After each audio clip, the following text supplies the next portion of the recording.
see comic gun flipping around. Comic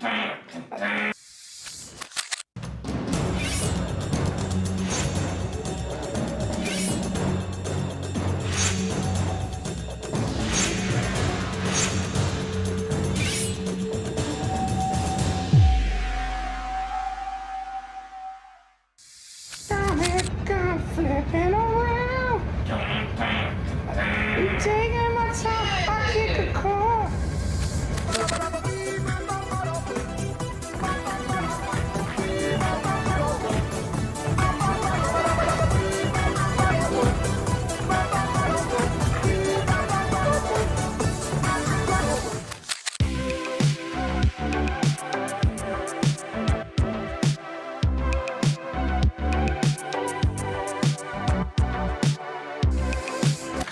I'll tell you something else. Oh no! I killed my friend.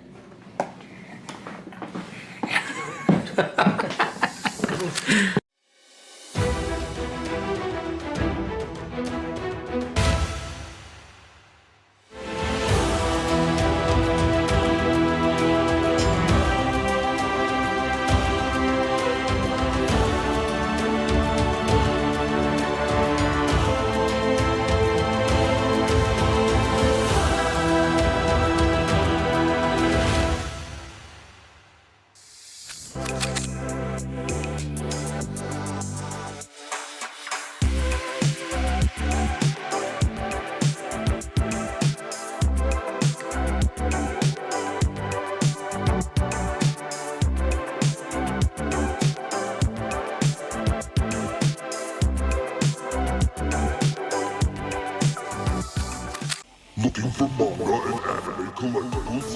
We have manga, toy, anime collectibles, complete collections, and so much more at Ultimate Comics.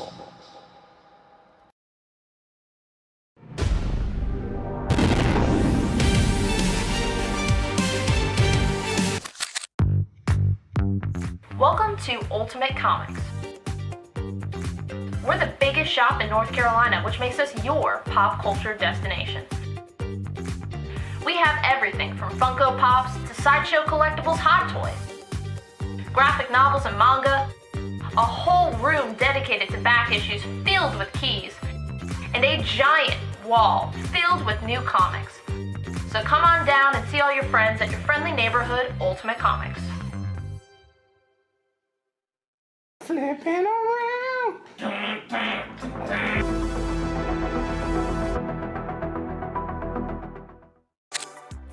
We have 3 shows a week, Tuesday, Wednesday, Friday at 7 p.m. Eastern on our Facebook page. We have key issues, sets, new books, hot variants, and I mean, we do special events all the time. We just had Tankers #1 signed by Rob Venditti available on the show, and we're actually getting those shipped out right now. We're a little bit behind schedule. How are you coming along with that, Rob? You gotta get these out. I'm going as fast as I can.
He's doing covers now? What the fuck? I love it.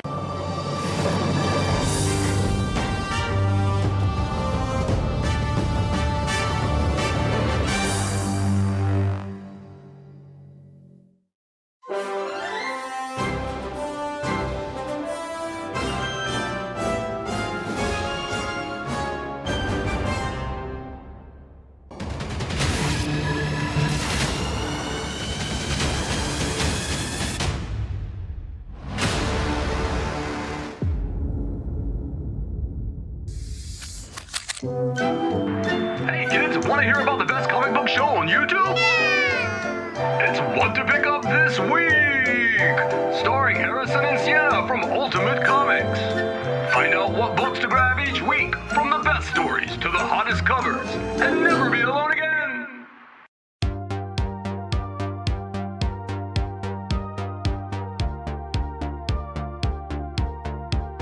But the first appearance this The week, first you is were like, the Black Suit. yeah, what? So Yeah. what's coming out this week? Marvel Comics. Marvel Big Comics. new Let's release. start. Yeah. And they're also doing really cool 1 in 50 symbiote blanks.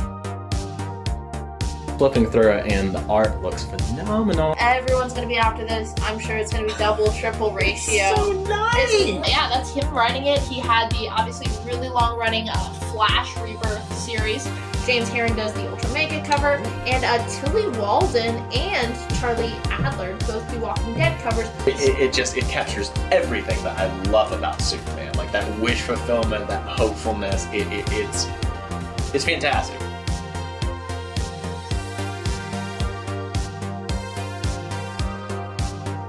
You want photos or you want to kill him? I want a shot.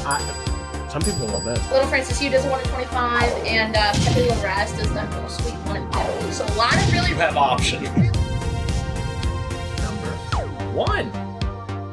both covers. Well, it's gonna 1 have in a lower. 25 and It's same gonna have a lower print run. to do a really beautiful 1 in 25. No one's gonna want that. Though. No, J. Scott Campbell. J. Scott Campbell. Chewie is just like chucking Dingo. A good horror book, Yeah. which this is horror as well, and has to do with the legend of the Bunny Mask. You get a gorgeous Peach Momoko aforementioned Scarlet Witch cover. Joe Quesada and Jimmy Palmiotti. It is the Moon Knight exclusive by Joe Gisco. Hey, please let us host the Eisners next year. Rick and Morty comics. Like die, like you. 1 in 50. Yes. Oh, yeah. Now that's a good. Now that's a look. Now that's a look. The ears. That's a look. All right. All right. Like, comment, and subscribe. We'll see you next week.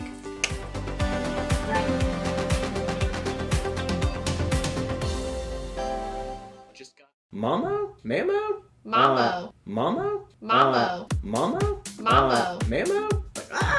Mamo. Mamo? Mamo. Mamo. I wear my sunglasses anytime I Boy. Oh boy. Oh boy.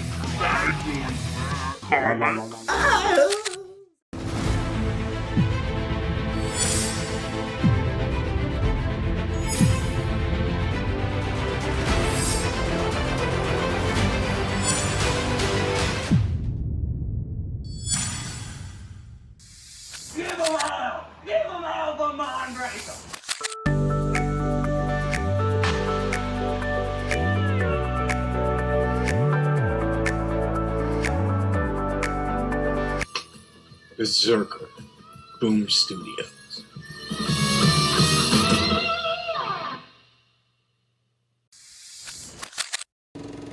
Mr. Hybrid, I smell your hybrid. Mr. Hybrid, wandering down the avenue, swinging a cane, feeling no pain. Mr. Hybrid, I smell you.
Rocking around. Dun, dun.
But I raise my head from sorrow, and I look right to tomorrow. I look it in its one good eye, and I say, I'm Kid Country. Yeah.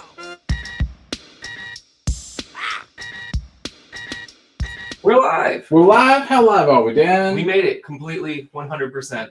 Completely and utterly live. Transition through the space between worlds, the black void where no comic book can prosper, all the way to right here. Hello, good evening.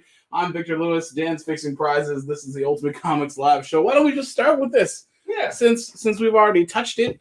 I mean, yeah, this is the high status item in the frame right now. This really cool denim jacket that I have on does not matter in the slightest. Dan, this is the share prize. Why don't you tell me about it? It's Marvel Tales Captain Britain 1 and 50. Did you do that on purpose? It seemed fitting. Yep. Okay. I don't know how much we want to talk about that. God, in fact, did not save the queen this go round, but hey, sometimes that's how it is. This is our share prize. I will make no further jokes about that. You have my solemn vow. Our share prize is a prize that you can get for absolutely free by sharing the link to this here particular show in any groups, walls, public places. Public sharing is what's crucial. If you publicly share the link, we can see that you shared it. We will put you in our giant randomized spreadsheet. And at some point during the show, some person will be chosen to win Captain Britain right over here. Yeah, that can be you. All you got to do is share this. And the more viewers we have, the more rowdy we get in the comments and the more fun we all have, myself included. So, yeah, let's talk more about what we're actually here to do, which are a lot of folks are returning. Hello, welcome back. And if you're new, welcome for the first time. I'm Victor. I'm going to put up stuff on lots A through I. H-I, that's how letters work. And you're going to claim those items. We all love comic books. I love comic books. You love comic books. Dan loves comic books. And I'm going to put comics up all the way through here. You're going to give that letter and a short little description of it, and that's how we know that you claimed it. Now, once you claimed it, what is the process for giving those comic books to you? Well, check in the pinned comment or the description of the video where you'll find a link where you can put in all of your vital information that helps us get the comics that you claim to you. Speaking of getting comics to you, flat rate shipping, $8 all the time, forever. And the final thing I want to talk about, since we did share prize, we're right at the top, is layaway. We might have a couple pricey items on the show tonight. Let's check. Yeah. One or two. So if there's something that's a little rich for your blood on this particular day, we have a layaway program. 10% down, 50% payments over 6 months. No interest, no nothing. It's just a friendly little courtesy from us to you. The catch being that you can only have one open at any given time. So if you have a layaway open, you want to open a new layaway tonight, you can just message us. We love giving you personal touch. We'll get you all sorted out. We'll pay off that layaway. We'll get a brand new one started, and it'll be great. Anybody have any questions, comments, concerns before we get properly rolling? I'm going to take a swig out of my comedically sized water bottle because I stay hydrated. It is not a game. And he says, welcome back, Dan. Tuesday was a struggle without you. He says, Dan holds the place together. Dan does hold the place together. The glue to my, construction paper. The glue to my construction paper. Yeah. Beautiful. And this is the arts and crafts project of the live show. The arts and crafts project that is the live show, which sort of like a weird pivot off that. Hello, live show viewers. Do you have kids? Because I have a whole box here full of a bunch of different trades, a lot of which are fairly kid-friendly. So why don't we start off with some of these? Like, for example, Marvel Action Avengers from IDW. What is this? The Ruby Egress. Hell yeah.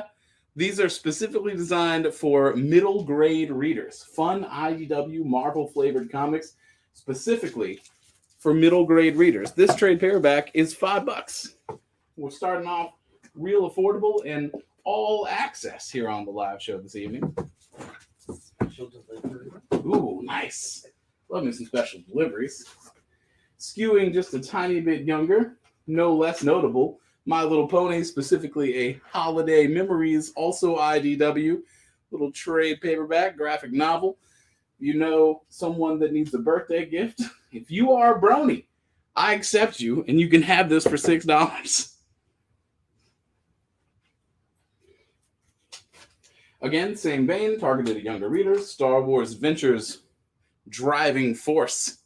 And I gotta say, it's got like familiar characters. Princess Leia is here, BB-8 is here, Rey is here.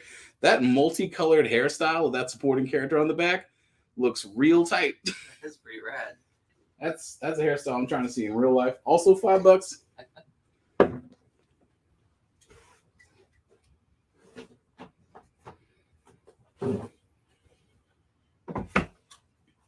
More Hello Ultimate Comics Bam Bam. Hey, hello, that's me. I'm the Fan Bam. It's good to see you.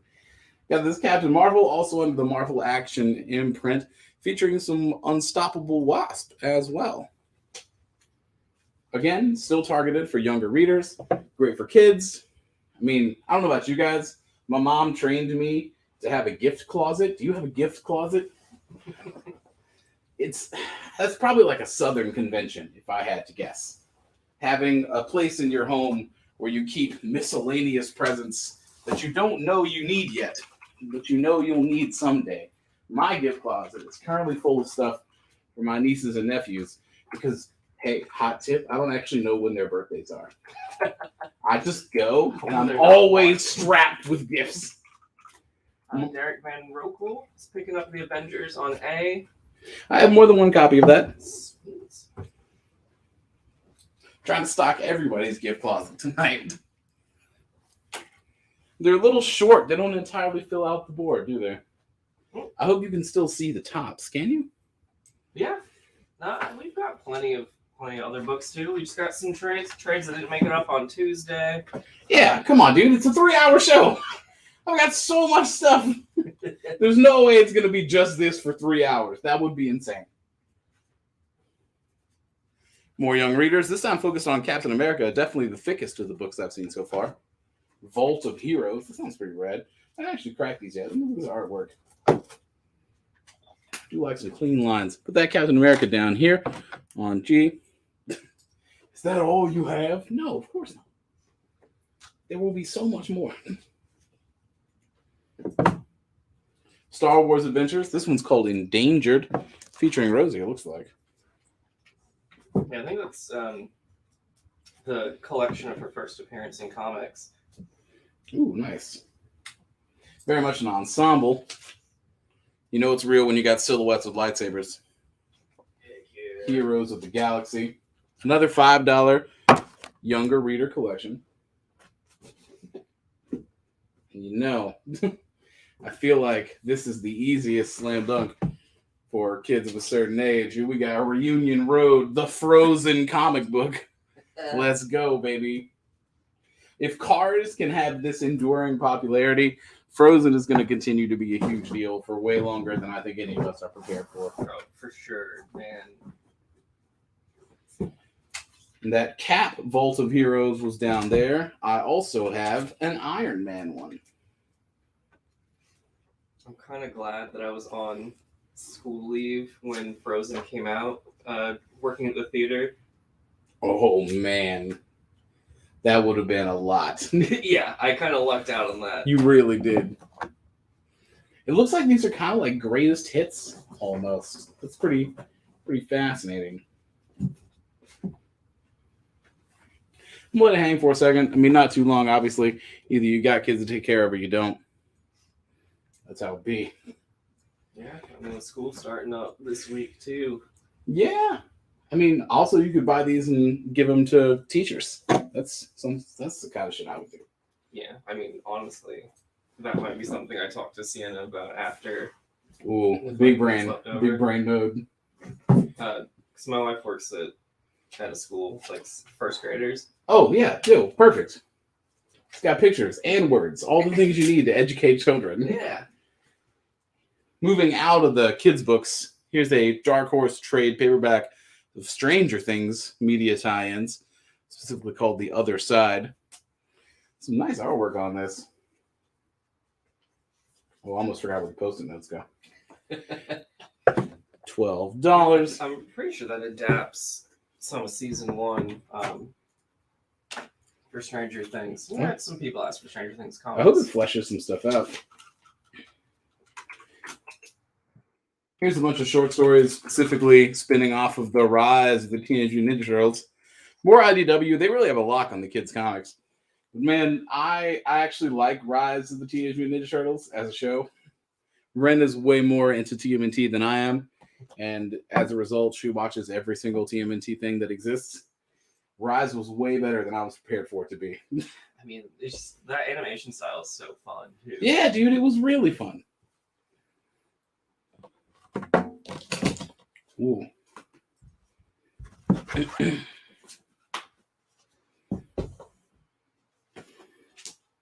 Ooh, damn.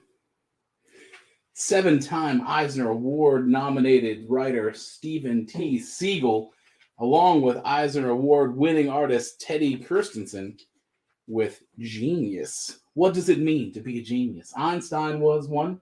Ted might be one too. Ted's badly in need of a good idea, so when he has the chance to steal from Einstein himself, well, moral calculus can be harder than quantum physics.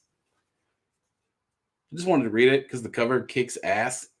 Like, it's just striking artwork, but then you got this little Einstein ghost. I'm here for it. Celestial Einstein. Celestial Einstein is the final boss in all my favorite video games. Forget when, what was it? Mega Man, is it the second one where Wily like turns into an alien? Like turns out he was an alien the whole time. I mean, fun fact about Victor, I've never beaten a Mega Man game. I'm not good enough at video games. So here's this thing. The Underworld Railroad. It looks like it makes it into a supernatural type of underground railroad retelling. This shit looks wild. You never know what you're going to get with indie comics, man. It's such a joy. Just see the ideas that someone had. But speaking of ideas, you know Kieran Gillen's got them. This is a trade paperback collection of Kieran Gillen Thor when a whole bunch of shit is absolutely popping off. Collecting Thor 604 to 614, Siege, Loki, and New Mutants number 11. All together for $35.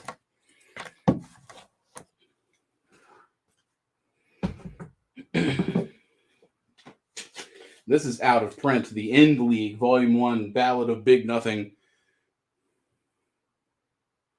Billed as a thematic merging of the Lord of the Rings, Watch, and Watchmen. A bunch of old heroes uniting against a Sauron-level threat. $20, original superhero stories. Stuff you've never seen before, characters you're not acquainted with. Characters you are acquainted with, but still universe-spanning storylines. The Crisis on Infinite Earths collection. A thick guy right here. Oh yeah, I mean, if you want to, just kind of one thing is just such an important comic story in general. But it is. If you want all of the backup information you need for a Dark Crisis on Infinite Earths that's going on right now. Also, lots of George Perez work. Yep. Spine unbroken, I'm not going to open it, even though I hold the spines, since somebody wanted to try and clown me last time I did that.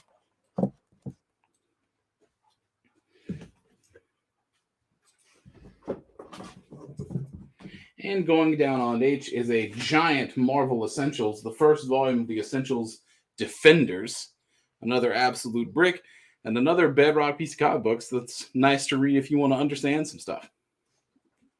Also out of print, and $30. And just such a nice way to collect, or at least read those older stories too.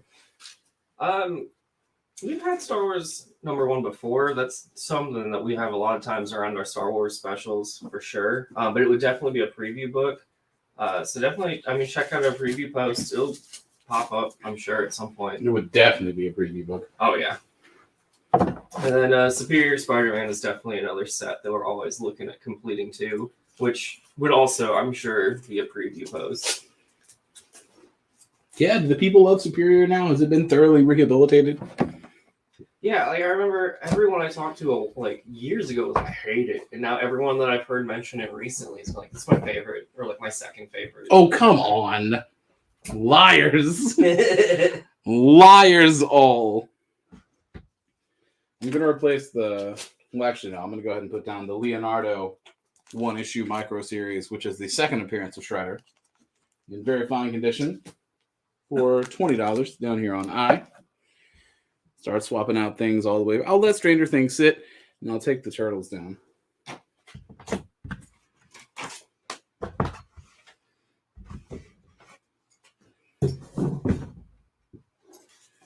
And I will replace it with a variant cover for Uncanny X-Men 497, the Michael Cho Emerald City Comic-Con variant. Everyone loves a variant cover in very fine near mint condition, $45 on B. I'm going to move this box on over here. We got an offer on that Crisis. Yeah, what you got? We do for 10. We have it at 20, which is already, I believe. It is already a discount. Yeah. I will do it. It's at 20. Yes, sir. Currently. I think it retails for like 30. It does. It does retail for 30. I will do it for $17. Is what I will do.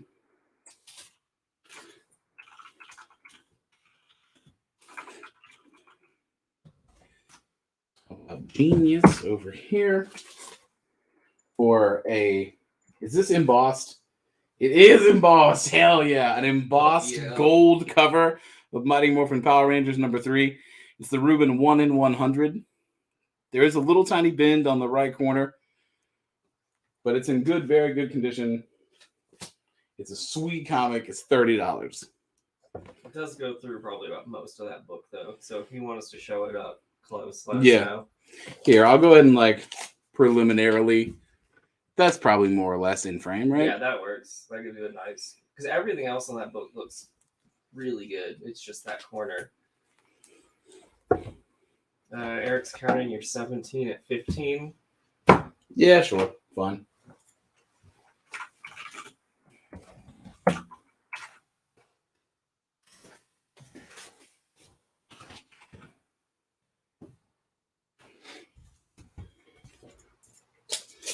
Here's a little #1 in near mint condition. We got the first issue of the Barbara Gordon solo series, Batgirl. The first mirror, but really what you care about is the Adam Hughes art and the Gail Simone story. Again, near mint condition, $30. First solo Babs Batgirl.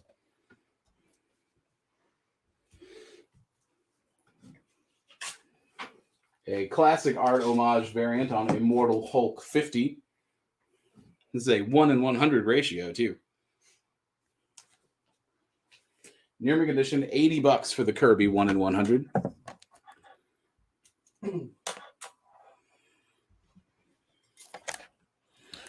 Stranger Things can probably go.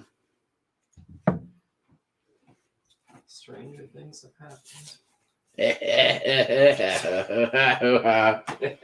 The 30th issue of X-Men Gold, Lockheed on there. This is where Gambit and Rogue get married. Near mint minus condition for $35. Just buy that just to spite Sienna. Does Sienna hate Gambit and Rogue? Does Sienna hate Lockheed? What does Sienna hate? Just Gambit. That's a shame. Gambit rocks. People love Gambit for a reason. He's cool. He's fun.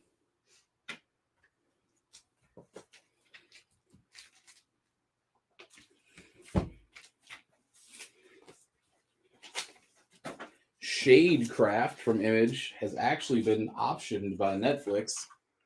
So here is a 5-issue set in near mint condition, 1 through 5, first red A covers, $20 for the lot of it. Something gets sacrificed, and that something is probably going to be this guy. I'll let Thor remain for a little while yet.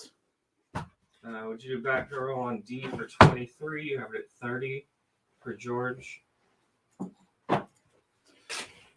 I'll do it for 26.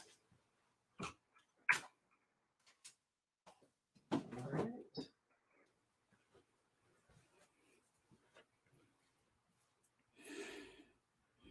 Now let's see. Hemp. Defenders, you are the big version, but you are black and white. And the Kieran Gillen Thor beats ass. All right, I'm going to take Defenders then. It's where my own biases shine through.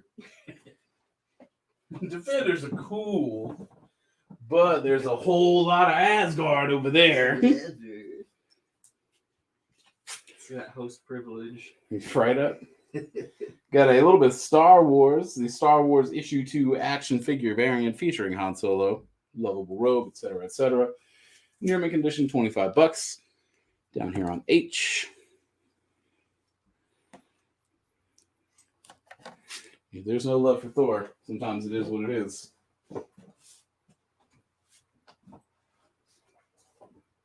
You check out the Ultimate Comics Live Show Facebook group. Joe's been sharing a lot of pictures of his displays with the action figure variants and his like hot toys. He's countering your 26 at 25 for Batgirl. I mean, I figured that's where we were going. Sure.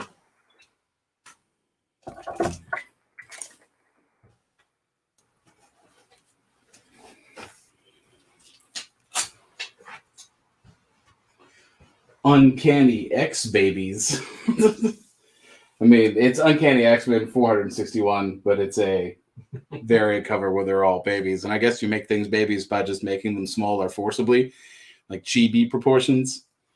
There's a difference between chibi stuff and baby stuff, is all I'm saying. Near mint condition, $15.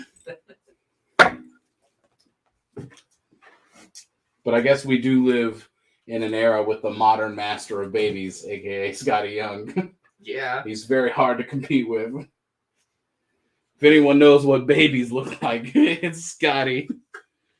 Which is a very funny pitch. I'll tell you what, he knows exactly what babies look like. Down here on E, we're going to put a variant edition of the Marvel Now Punisher, specifically the Alex Maleev variant, 1 in 50. Yeah, it's got that little orange marker down there. It does. It has a little orange mark on it. Otherwise, it would be... Which puts it in fine condition. Yeah. There's like a spine tick. Otherwise, it would have been much closer to like VF Near Mint and, you know, $20 more expensive.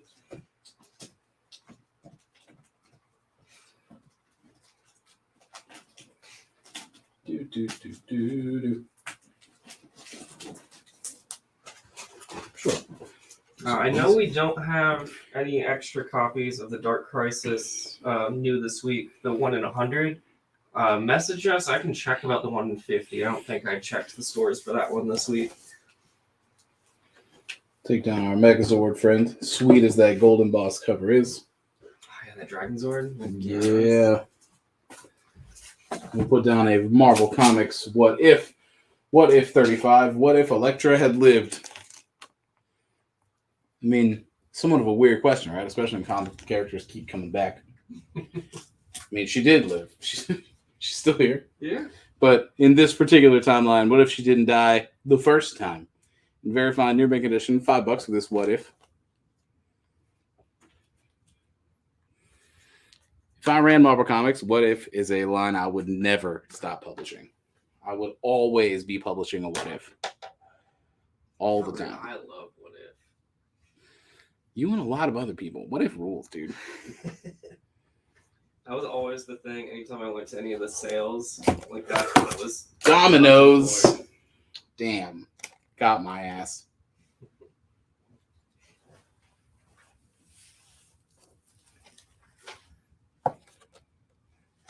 Yeah, Hard always bounces back though.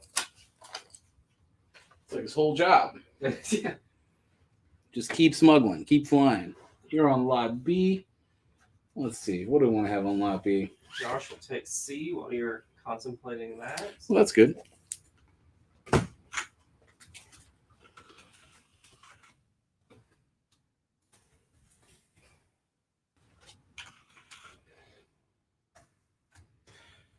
A little more X-Men. The king size 5th annual, a giant X-Men crowd shot featuring some Fantastic Four action as well. Very fine near mint condition, $10 for it. Put that down on B. And I will fill that out with a giant size Wolverine Old Man Logan Mark Millar variant cover. Pop that down in very fine near mint condition for $28. Such a great variant. It really is. Yo, of course he's riding a horse. What else would he be doing?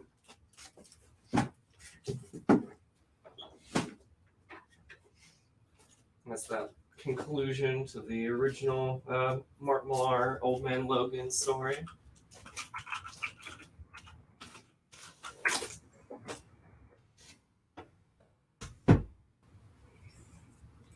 Right. Would you do H for 18? We got 25, the action figure variant. I mean, it seems like we're only doing $5 right now. I'll do it for a flat 20. Let's just skip a couple steps. And what is on B? What is on B? Let's find out. Let's find out together. B is the 5th X-Men annual, king size to boot. It is in very fine near mint condition. And there's also $10. You can probably read that price.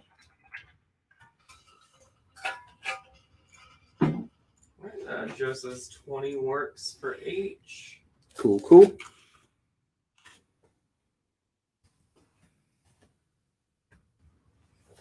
What is on I? I is the 2nd appearance of Shredder.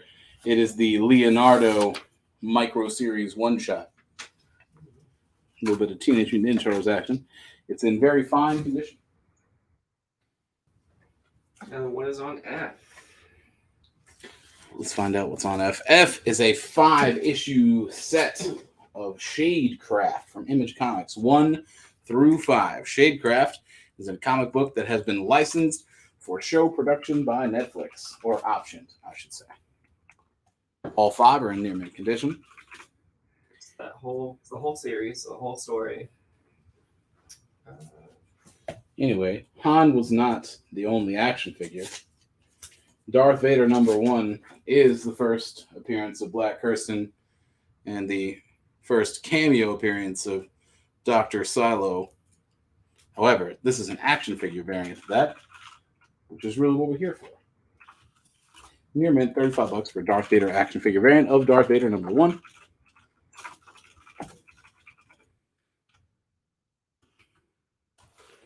Would you do... I'll stop touching stuff. Would you do C for 20? We got 28. I will do it for 24. Right. George, let's hope 24 works. I almost said 25 to stay within around 5s, but I feel that way sometimes when pricing too. Like, yeah, we can change it up a little bit. Let me move this up a little bit.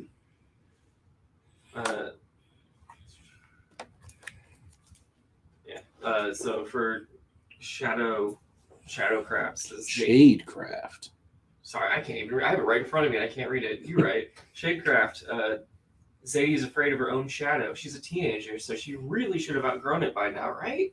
But something weird is happening in her small town. Zadie could swear the shadows are coming to life, watching her, trying to kill her. But how do you fight something you can't touch? And how does all this tie into her family, of all things? It is an instant 0 to 100 fear jump if my shadow moves on its own. Very closely tied to, like, if I'm looking in a mirror and my reflection does some shit that I didn't do. That is gas pedal. That nope. Man. I'm instantly, absolutely, pants shittingly afraid. With no in between. There's no ramp. There's no lead up. If my shadow or my reflection moves and I'm not moving, oh no. I am in danger. What is on D? D is Uncanny X-Men 461, but it is an X-Babies cover. Because people are really into the X-Babies. Oh, yeah. We just had, the full set of that on the anniversary show? Yeah, we did. Featuring Scotty Young. Of all people. Who would have known? But Derek says he enjoyed Shadecraft. I know Jen was digging it when it was coming out, too. Going to replace A with a little bit of She-Hulk at a $5 price point, no less. Sensational She-Hulk issue 4.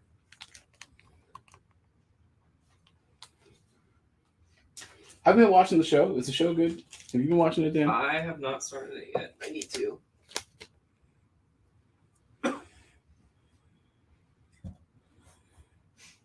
I'm ready to grudgingly admit that the Lord of the Rings show is pretty okay.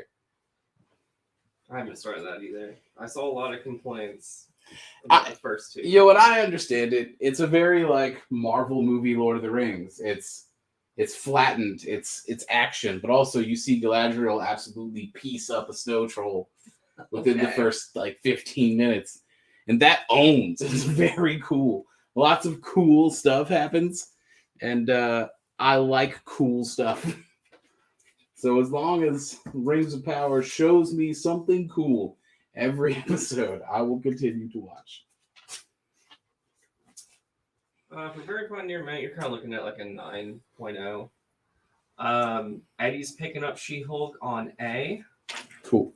We've got some Alex Ross in the boxes. I definitely made sure to get some for this week. I have seen some Alex Ross in the boxes.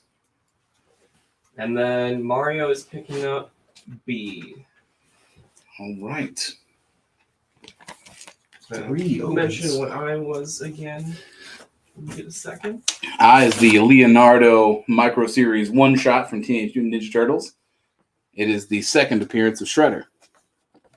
It is in very fine condition.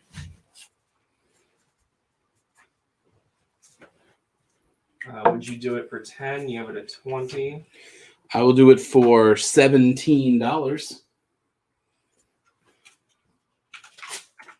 Ultimate X, the first issue with Jeff Loeb joint. The first appearance of Jimmy Hudson, a.k.a. the Ultimate Wolverine. Near mint minus condition, $12 on it. I'll still go to bat for Ultimate Comics. I thought it was fun. I liked it. But I was very much the target audience, so I am biased. We got a variant cover of X-Men Deadly Genesis. This is the first appearance of Vulcan, the brother of Cyclops and Havoc. Near mint condition for it. Cool, $20 on B. Henry will take that. He said deal's good for 17 on Leonardo. Have you watched House of the Dragon yet? I have not. Me either. Yeah. Did somebody ask that, or is that just you? No, somebody asked that. Ralph asked. Man, I like Matt Smith enough that I know I'm going to give it a shot one day.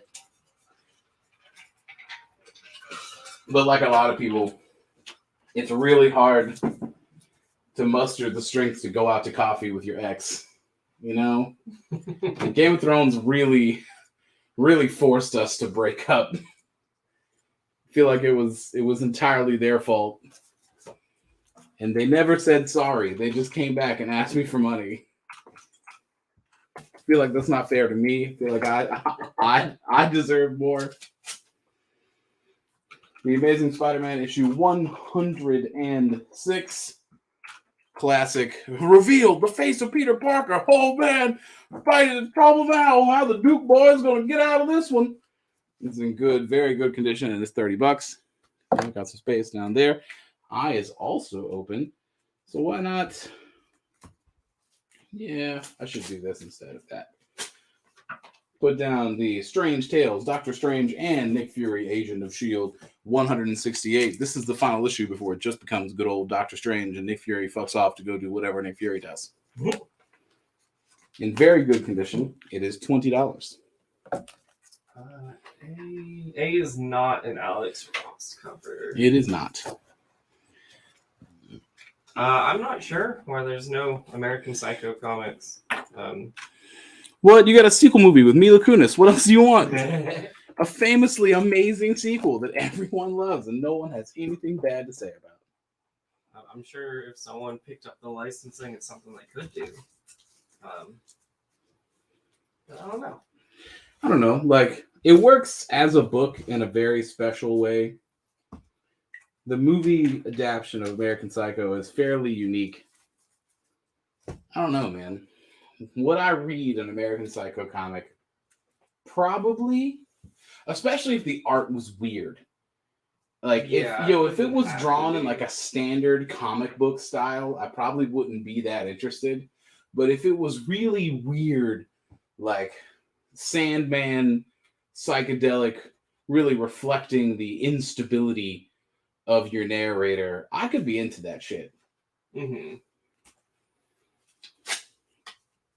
Because, like, the book does that in its form of prose. Of just, like, it's unsettling to read at times.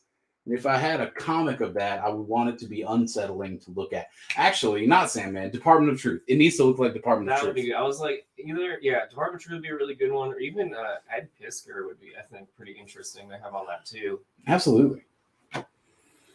See, this is the live show where Dan and I just blue sky comic books. And you get to go invest in them and make them a reality. Because neither Dan and I have the working capital to found him. I mean, who am I, Todd McFarlane? The king of comics? I think not. I've been holding this for a hot second. I'm going to put down Strange Adventures 164, featuring some robots taking over this man's town. But I don't know, those robots seem right at home. That man looks out of place to me. Very good, fine condition, $20 for some Strange Adventures. Yeah, Leonardo looks to be first print. It's the first print for you. Yeah, I would have said otherwise. Henry. I'll take down X babies. And George, just as a reminder, we still have that. We haven't heard back from you on that offer on C as well. I'm going to put down G.I. Joe issue 125, a classic vat of acid scenario here for the G.I. Joe contingent. Near mint condition, $15.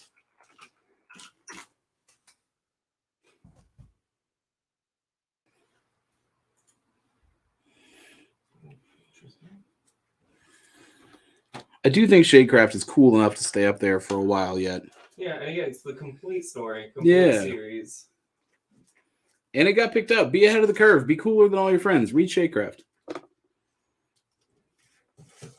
Nothing matches the sense of superiority you can get by being like, oh yeah, I read the comic. I feel like that's a good casting. Makes you feel really cool. Oh yeah. That's what we do it for, is the sense of superiority. All right. So George is taking C at 24. Would you do E and I together for 37? It comes to 50 for the Doctor Strange and the ASM. E and I together? E and I together could go for $41. Actually, flat 40. 220s. All right. Flat 40, $10 off. Boom. We're making deals.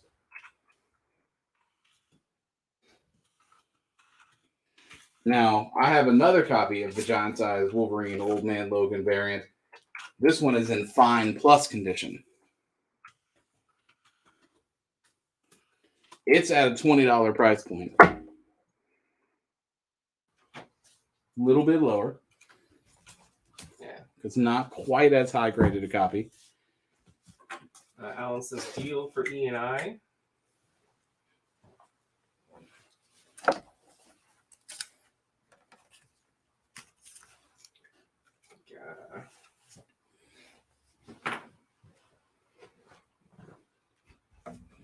Now, there's a post-it note on this that I kind of need explained.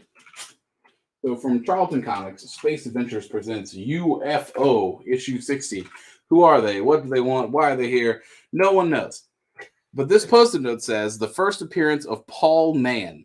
Who the fuck is Paul Mann, Dan? He is someone who investigates UFOs.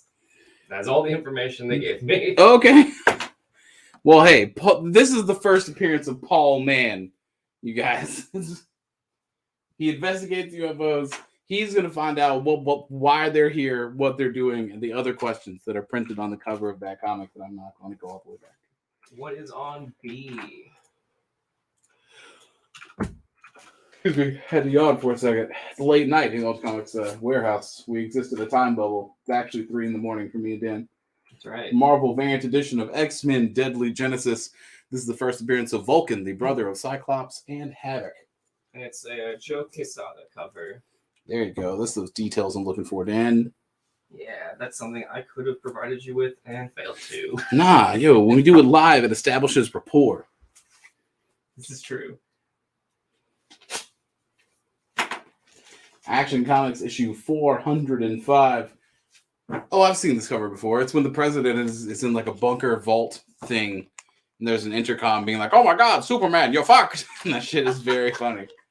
Yeah, I like this. Action Comics 405 in very fine plus edition, $20. You'd think if you spend any time around Superman, you would know that he's never actually in danger, and neither are you. If you can see him, you're good. So, like, you're fine. I'm not saying you get to be extra dangerous in Metropolis. You can get to just, like, walk in front of traffic. But, like, Clark got you. Yeah.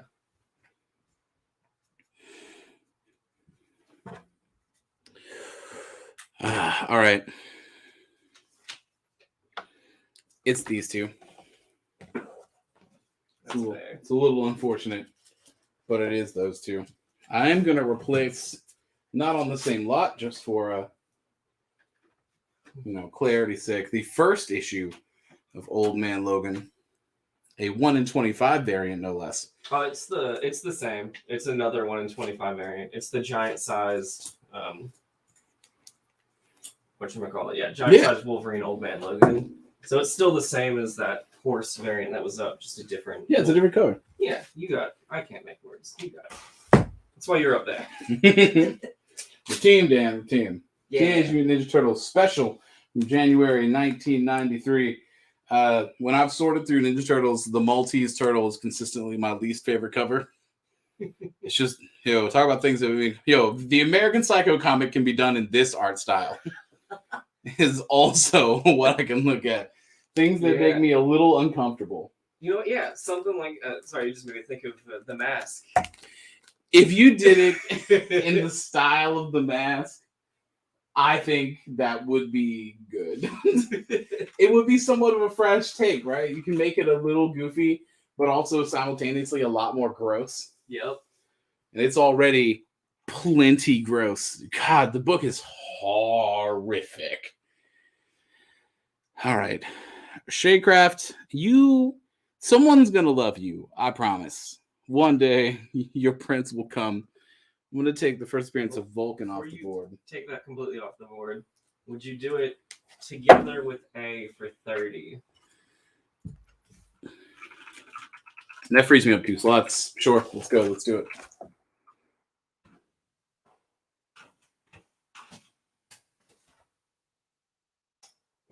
Those are going to Mario. I feel like it's in my best interest to go look for something Alex Ross before we go much further. The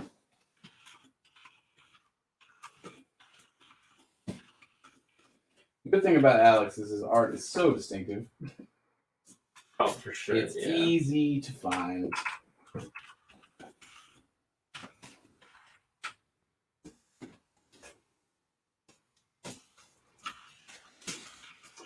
I know for a fucking fact that I saw it.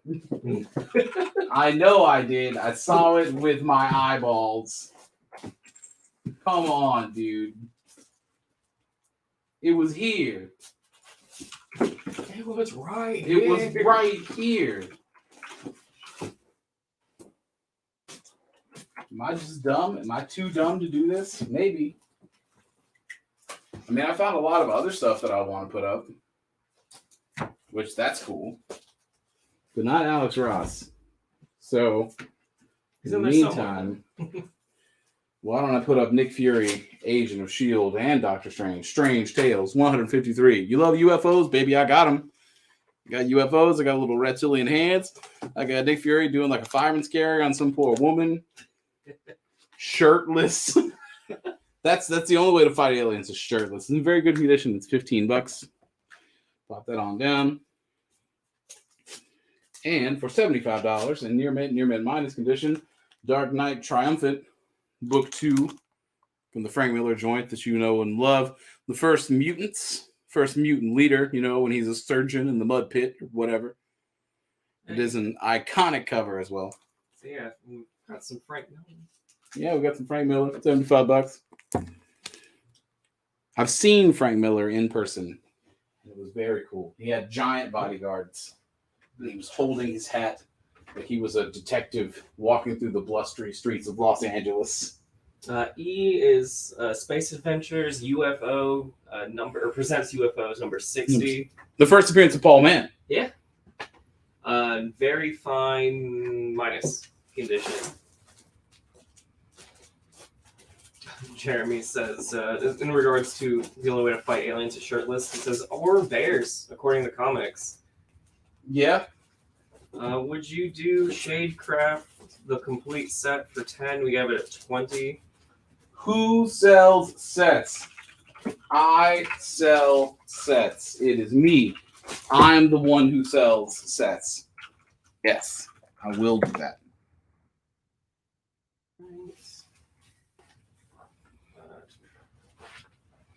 So Alex was asking, why aren't there any chronicles of Pridean? I'm probably saying it wrong, and I apologize. And he was telling us that it's based off a book that was later turned into a movie that became The Black Cauldron, made by Disney. Ooh. Pridean? That's a trivia thing I should know, especially as much as I like The Black Cauldron. Mm-hmm. Can I see the chronicle spelling so I know what to like look up later? Maybe I've seen it before. Right down here. Hell yeah. Wow, that was surreal to look through the camera. I didn't like that very much. Welcome to and if I had been here when I looked at the screen. Honestly, if I had switched to the other monitor, you could have been. No, thank you. Good. We got a slot open on F for a giant size 200th issue of Spectacular Spider-Man. This absolutely resplendent holographic foil Green Goblin cover. Near mint condition, $5. Exactly the kind of comic that I will always buy for $5. If I see some shit like that, done. Cool. I'll take it home. I'll take home the shiny Green Goblin. Let's do it. We're attracted to shiny things. Nice. And I got Ralph coming in first for that Spider-Man on F.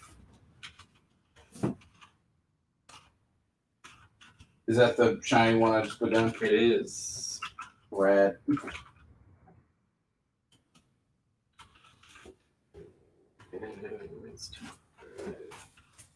Sweet.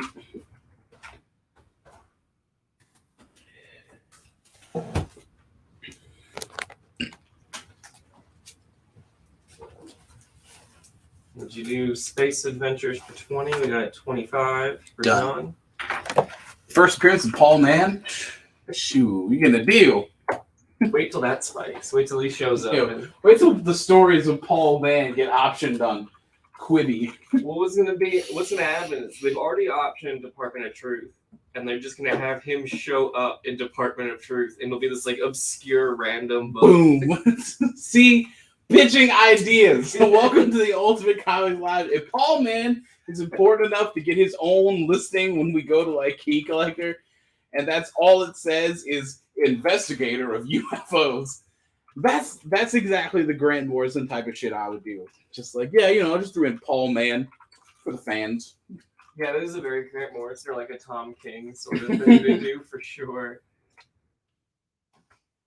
put down issues 1 through 6 of the DC Batman Rebirth, featuring the first appearance and the origin of Gotham and Gotham Girl, the Gotham twins, whose powers are directly tied to how close they are, and also Gotham, because somebody really loved Hancock. Isn't it also time-based? Like, the more they use their power? Yeah, it just kills them. Yeah. What is the grade on B? And then what is on A? Near mint minus is the grade on B. A is Strange Tales, Nick Fury, and Doctor Strange, issue 153, in very good condition. Do I have a slot open? I do. Unfortunately, I don't have a good letter, pun, or matchup for it or anything, but it is Alex Ross, Marvel Legacy #1, a variant cover.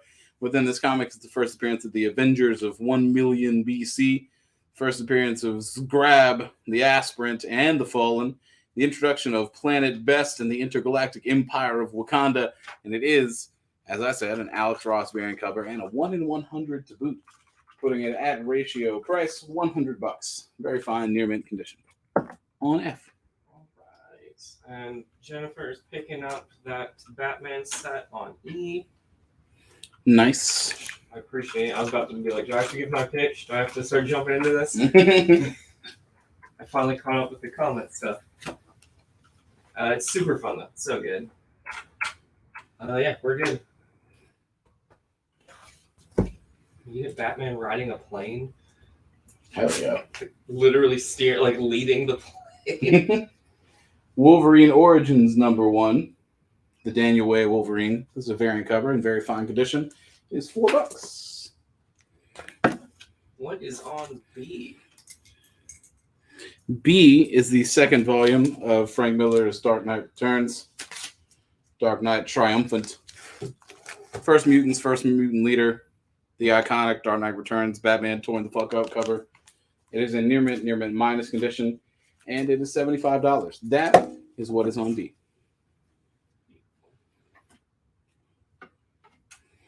G.I. Joe can probably find a new home.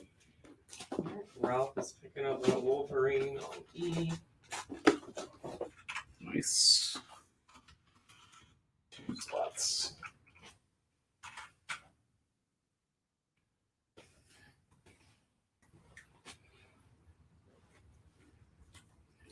Got some Spawn for $5. Spawn issue 29. It's a little crying kid. Near mint condition, $5 for it. Again, Spawn issue 29. And comic books that make me ask questions. Legends of the Dark Knight issue 100 from November of 1997. I mean, yeah, first of all, the rad Alex Ross cover. Sure. But the little fade in there in the foreground sort of implies that Batman has the Robins take an oath by candlelight. Yeah. Right? Like that's what it looks like. That's what that's saying. He's making him solemnly swear on something. Yeah, so you're getting sworn in. Yeah, you're getting sworn in as Robin. In the Batcave. John says, sweet, I'm speculating on Paul Mann's first appearance in Space Adventure. Hell yeah. Yo, it's like the equivalent of buying penny stocks. This is going to take off, I tell you. And when it does, I'll be a millionaire. Ralph is picking up that Batman you put down on E. And then George is picking up Spawn on D. What is on F? F is an Alex Ross 1 in 100 variant of Marvel Legacy #1, featuring some prehistoric ass Avengers. And also the first appearance of the Intergalactic Empire of Wakanda. Here's the thing that I put together. I know, because it's got my handwriting all over it. X-Men 190 and 191. In very fine near mint condition. $20 for it. It's two issues, An Age Undreamed Of and Raiders of the Lost Temple. Basically, the X-Men, Avengers, and Spider-Man are all magicked, transported, befuddled, bamboozled into like a medieval setting, and they proceed to get medieval on them. It is the first appearance of Nimrod, but mostly it's just a cool, not quite Elseworlds because it actually happens storyline. All right. Would you do? Let's see. Do A for 8. Give it a 15. I would do. I mean, this is in very good condition. Spoilers, I have a good for 10. Now, the 10, the good condition, I would do for 8 without hesitation. The lowest I will do this one is 12. Right. So yeah, specify between the very good or the good as well, just so I know I'm grabbing you the correct book, Alan. And then would you do Marvel Legacy 1 in 100 for 65? Give it 100. I would do it for $85. All right, Alan's gonna pass. No worries. Is it 85? I did say 85. Sweet. Alex Ross, 1 in 100. Wakanda shit with the new Black Panther coming out.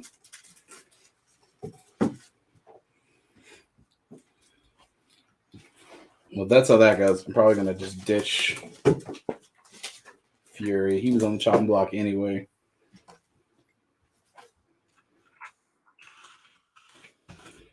For a Jim Lee variant of Amazing Spider-Man 30, specifically a Bishop Jim Lee variant. Normally, I'm a little annoyed when variant cover characters are not the marquee character. However, that's a sweet fucking Bishop. Cool enough to justify his presence. Near mid condition, $6 for it.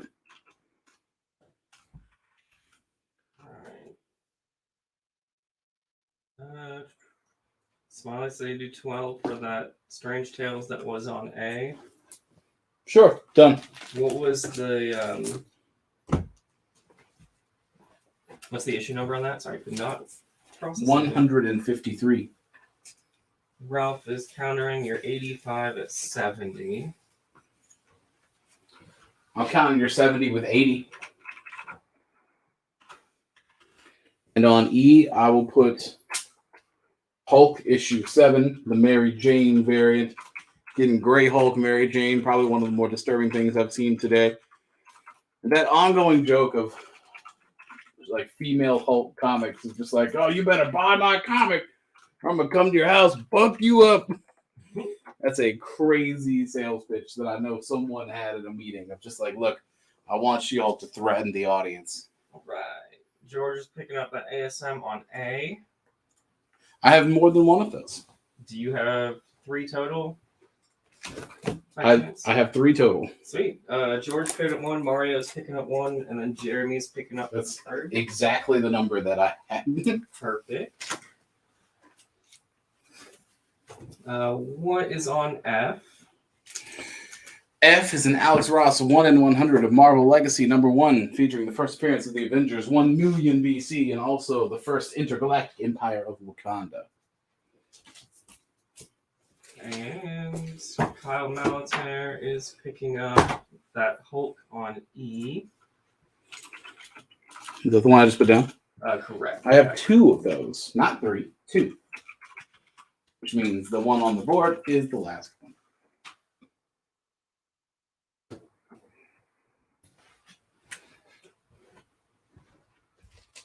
All right. Got some Batgirl issue 5, the Brian Q. Miller Batgirl specifically. Really cool cover, near mint condition. Batgirl issue 5, $10. Mario is taking that other copy of Hulk. Cool. It's on E. Yeah. That's how letters work. And then Ralph is countering your counter of the counter of the counter. I'm sticking at 80. Yeah. So 80 is the lowest that we can go, Ralph. What is on I? It's the Action Comics a number. Yeah, Action Comics insert issue number here. 405. Action Comics 405 in very fine plus condition. I'm going to put down a very cool, weird trade.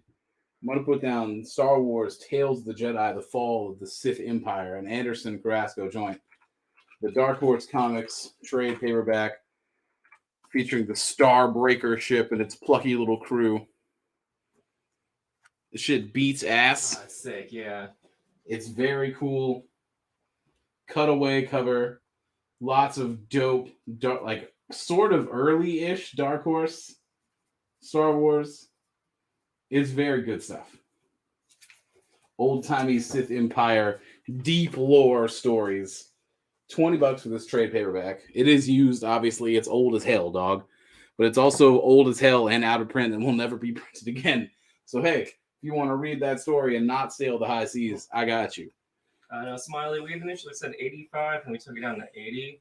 So we never went as low as 75 on that Marvel Legacy. Ralph, let us know, just confirming you're doing it outright for 80, not 75. Would you do A for 6? We have it at 10. I'll do A for 8. Mostly because that's a popular cover. I'm surprised the Dark Knight is still here. I'll swap out TMNT because it freaks me out. All right, it says 80 is good. What is on C? God damn it, really? The Teenage Mutant Ninja Turtles special from January of 1993, the Maltese Turtle. I will put it back grudgingly. Deal for 8 on A.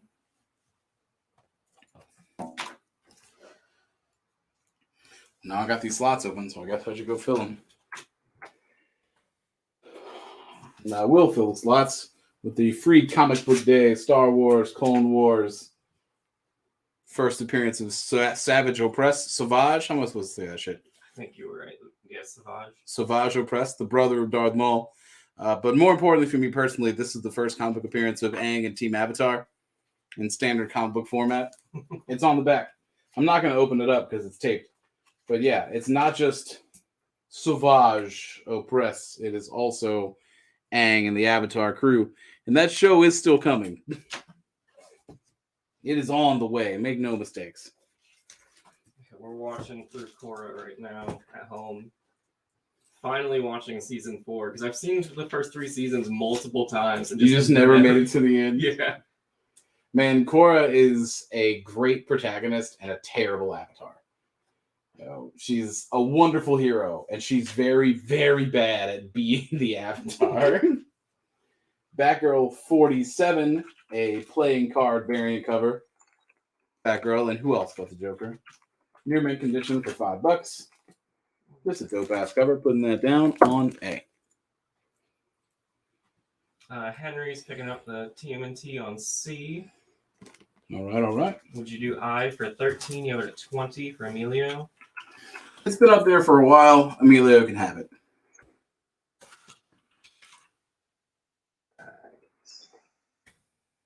B is not a set.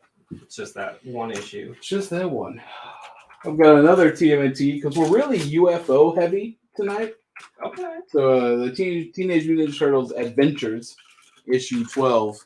More UFO action. Goofy ass turtles. Very good condition. $5. Put that down on I. I'm going to put down on C. Weird little set. Tyrant. Issues 1, 2, 4. Fucking full on 90s dinosaur comics. Let's fucking go. Oh, shoot, yeah. It's so cool. It is in very fine plus condition, and it is $48 because that is how low print runs of cool dinosaur shit goes. Yeah, there was like not even comps for at least one of those issues. Emilio is picking up I, and then would you do G for 13? You have it at 20. For Alan. I would feel wrong since that's been up there for a while. My instinct was to counter, but I took the Action Comics counter, so I'm honor bound to also take that. I think that was his strategy. Got my ass.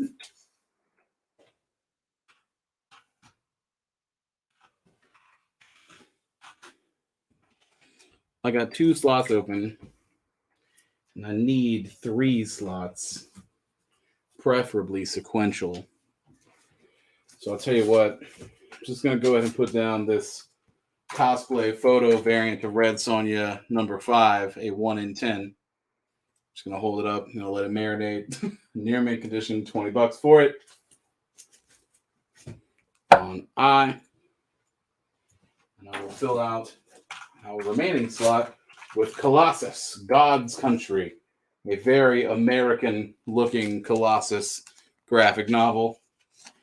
Near mint, I know, right? Yeah, the G's has prompted me to bring it back up. Yeah, near mint condition, $10 for Colossus. Really, just getting in his feelings about the United States of America. Can you explain what's on F again? What is on F? Oh, okay. All right.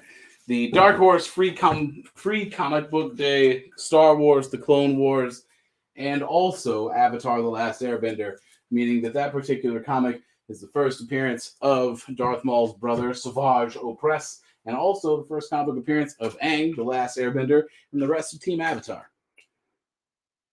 With Star Wars stuff continually in the crock pot and a Avatar show soon to come out, both of those are worth talking about. However, what I've learned is that if you send that to CGC, they will always put the Clone Wars facing forward. And then there's just a note that says, also, first appearance of Aang. I feel like I want to send one in and be like, can you please put Avatar in front? Henry's putting this back. The TMNT. Will you do Batgirl on A for 3? Give it at 5. I will do it for 3. I have more than one copy of it. It is on super sale. Let's go. I'll make a post note.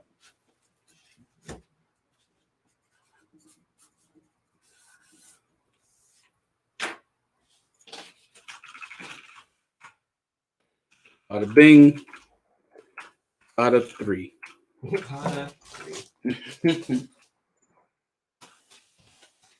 Now Dan is keeping track. Yeah. I'm always trying to do less. And I will take off Star Wars. And honestly, probably take off Batman. Which is kind of crazy to me. Yeah, it is crazy. I mean, both of these. The first issue of Darth Vader and Dark Knight Returns. Mario is picking up one of the Batgirls. Cool. Got a couple more left at $3. I'm going to take D down. Nobody wants to get medieval. And I'm going to put up some stuff that everybody's always looking for. Totally awesome Hulk issue 1, a hip-hop variant. First appearance of Amadeus Cho as the Hulk, which is pretty neat. Hip-hop variant. Very fine near mint condition, $50. Another hip-hop variant. This one on the Ultimates. The Ewing Ultimates specifically. First 2 appearances of the Ultimates in this particular configuration. Very fine plus. Hip-hop variant, $30. And our third and final hip-hop variant is Unbeatable Squirrel Girl number 1.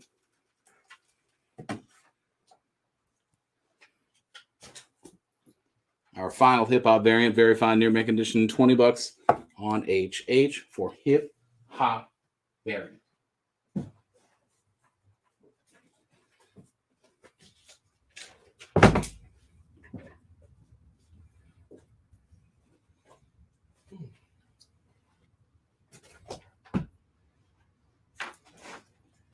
Let me just collect some stuff from our various boxes.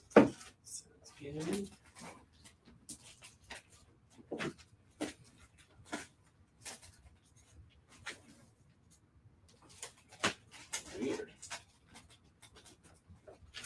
There's some Fantastic Four in the boxes. There's always some Fantastic Four somewhere. I mean, they are the first family and whatnot. Plus, with Tony working here, you can't throw a rock and miss Fantastic Four. For real.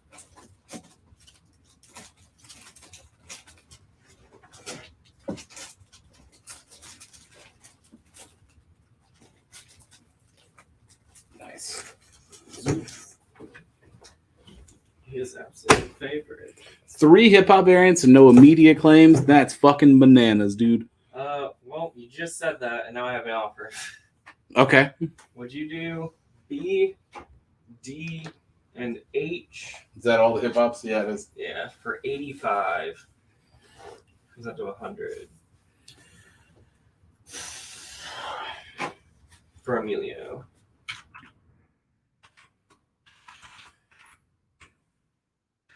You know, 85 is a pretty fucking solid deal, man. I'll take it.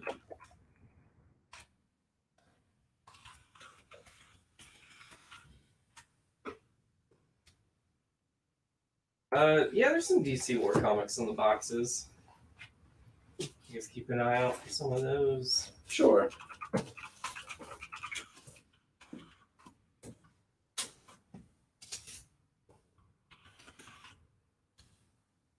E, it's the trade paperback of Star Wars Tales of the Jedi, The Fall of the Sith Empire.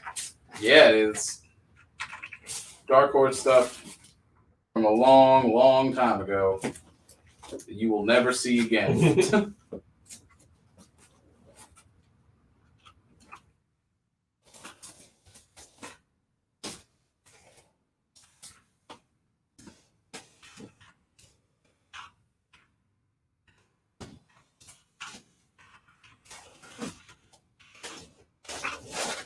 All right. Yo, I went digging. I heard Daniel say it, and now I have a few of them. Surprise, surprise. I went and did a thing.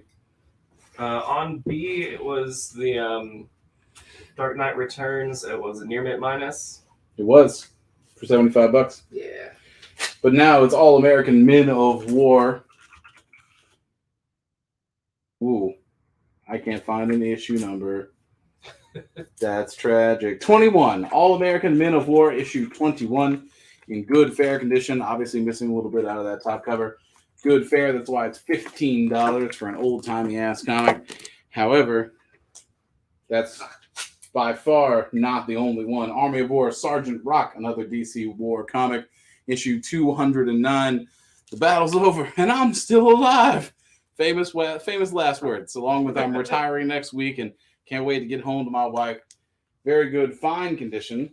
A lovely looking comic, honestly. Cover is looking real pretty. $15.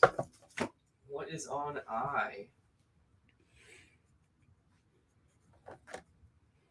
I is a 1 in 10 cosplay variant of Red Sonja, issue 5.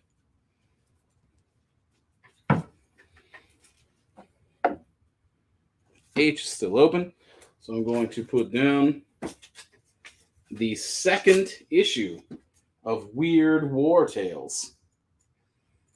The centerfold is detached at the top staple. Otherwise, it's a great comic. Overall, coming in at very good plus condition. The second issue of Weird War Tales for $60. All right, Bill Scott's picking up that Sergeant Rock on D. Is that the guy that asked? It is, yeah. Nice. Love to deliver. Any old Swamp Thing? Not particularly that I've seen, to be honest. And would you do I for 10? You have it at 20 for Mario. Yeah, sure.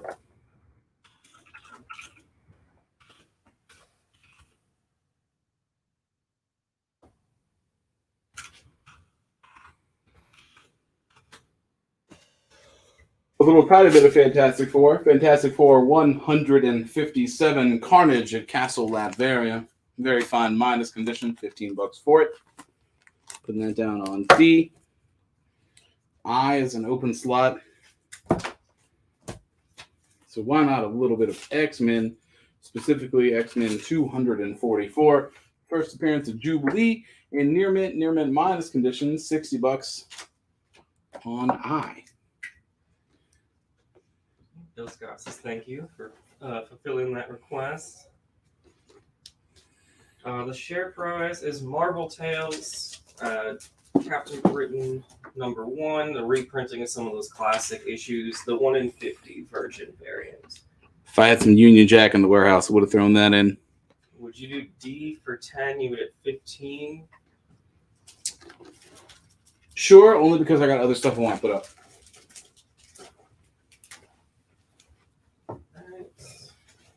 Let's go with Mario. Because I had a couple more war comics just to finish cycling us through. Because this is pretty neat. From 1957, Marines in Action, issue 13. This is the pre-Marvel Atlas Comics. Like, Oh, geez. yeah, it is the second to last issue. That's crazy. Very good condition, $40 for it. Then also at a $40 price point, our final war comic that I went and dug for is 52 big pages of G.I. Joe, issue 14. Meet Peanuts the Great, the wild tank struggle underground in Temple of Terror, and Joe Snafu's The General's Dinner. A comedy war comic is not something you see a whole lot of. And that shit is cool and goofy. It's in good plus condition and it's $40. I think that's pretty fucking rad, dude. You got weird war tales, serious war tales, and now comedy war tales. I got it all, baby. Let's go.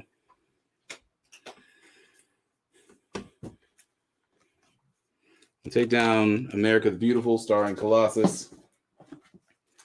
I'm going to replace it with the Fantastic Four Marvel Masterworks Volume 1, collecting Fantastic Four 1 through 10, comics that you 100% will not be able to acquire, much less read elsewhere, here in Marvel Masterworks format, which is in color. It is not the black and white bulk reprints. It is a beautiful, brand spanking new trade paperback collection of Fantastic Four 1 through 10 on G. Now, we've not done slabs yet tonight. We have not seen a single slab. Man, what time is it? It is 8:15.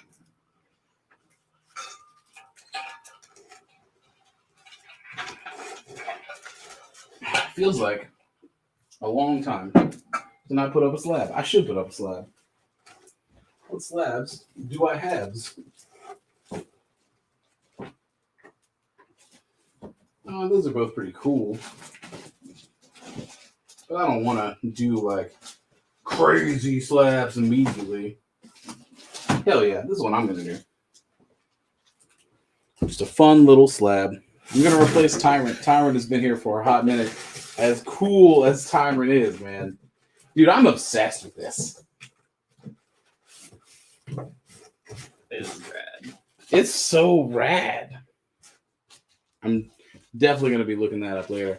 I'm going to put up Powers of X #1, the George Perez variant cover, with the George Perez label. A Jonathan Hickman story to boot. CGC graded at a 9.6. Also, I guess we got like an Axe body spray superhero on the back. That's kind of funny. But the Perez artwork is what's important. Popping that down here on C. C for CGC. Hell yeah. Let's go. What is on I? We got to walk around and go look. The first appearance of Jubilee, X-Men 244. That's what's on I.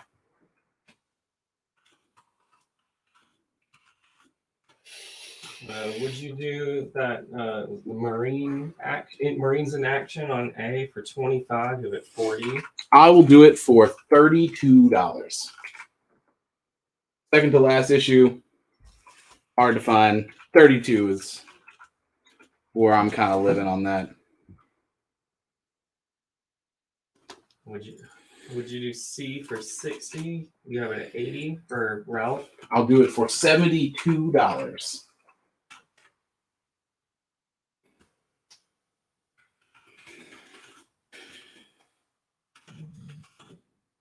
I guess the Sith Empire is what goes, along with the Savage Opress / Team Avatar. That's kind of crazy. Would you do I for 40? Give it 60. I would do it for $53. And Ralph is countering your 72 with 65. $70 flat. Alan is countering your 32 at 29 for A. 30 flat.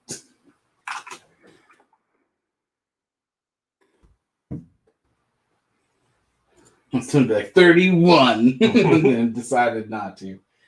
Because the easier time Dan has doing math, the happier I am. Yeah. Oh. Ralph, 70 is the lowest we're going to go. That is correct. Alan says deal for 30. Hell yeah, brother. And then Jason is countering your 53 with a flat 50 on I. Also done.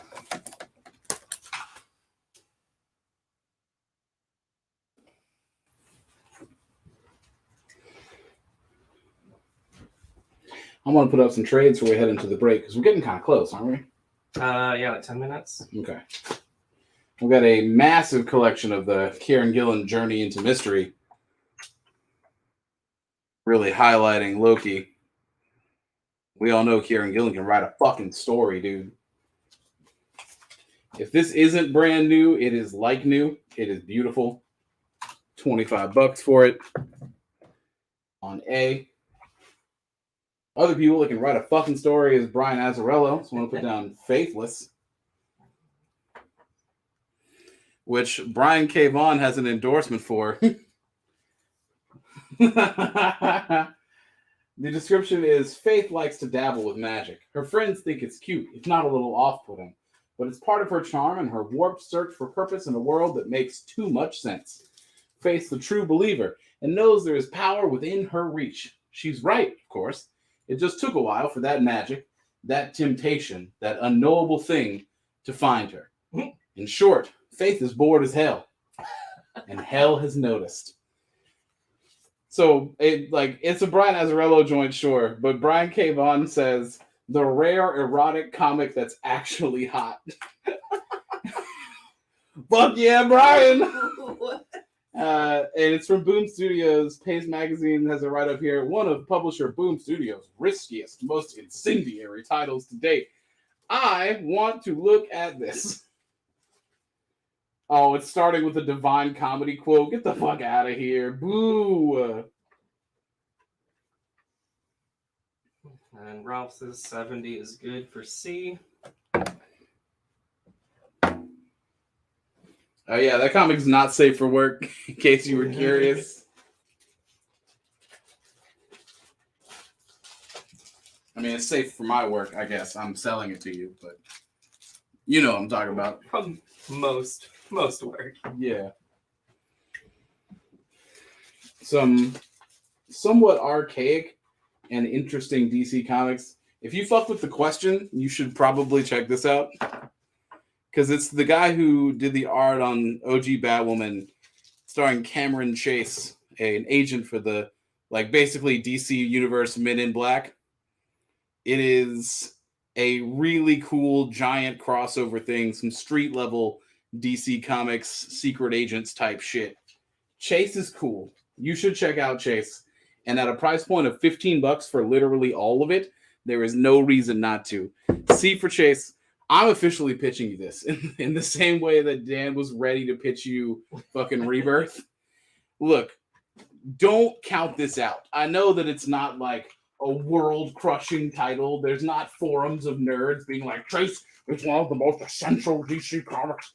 I'm telling you that it's really cool. That's all. That's it. I also just fuck with mysteries, though. I love The Question. Emilio's picking up Faithless on I. Oh, yo, someone tell all of Emilio's friends that he's buying erotic comic books on the Ultimate Comics live show. Post that on his wall with a picture of one of the interior pages. Tag his mom. Ooh, buying erotic comics. Look at you. Put down the first issue of the DC new format relaunch of The Phantom. In very fine condition and a much lower price than I expected. $5. And the 1992 annual from Detective Comics with some absolutely batshit cover artwork. Near mint condition, also $5. And we got an open slot. So I gotta put something in there. And I think that's something probably going to be Spawn, issue 161. Just because the cover fucking rocks. Near mint condition, $40. Thanks. Jennifer coming in first, taking that detective on F. Cool. Got a few people that are gunning for that one. But nobody for the Frank Miller Dark Knight Returns? Right? We want that edgy ass artwork. I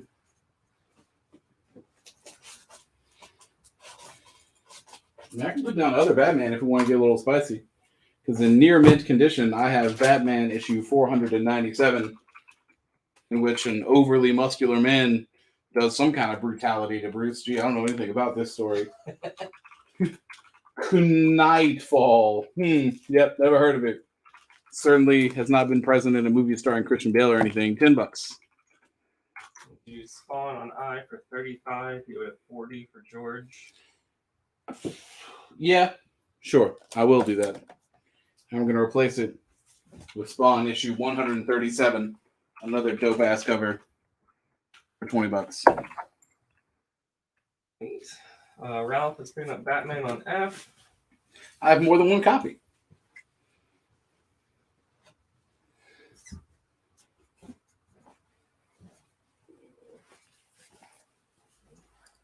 Yeah. So let's see. Quick refresh. Trade paperback collection of Journey into Mystery by Kieran Gillen. DC Comics Men of War. A DC thing that you don't know about but should check out. Comedy G.I. Joe comics. First issue of relaunched Phantom. Nightfall Breaking of the Bat. Fantastic Four Masterworks, issue 1 through 10, collected in color. The second issue of Weird War Tales, and Spawn 137. This is probably more or less our board state heading into break time. Well, I got like 4 minutes. And during that time, Emilio is also picking up that Chase trade paperback on C. Hell yeah. Give it a chance. You're going to have fun. Sounds like you sold him on it. I think that's probably, like, reading that book when I was younger is probably part of why I loved Grayson as much as I did. Okay.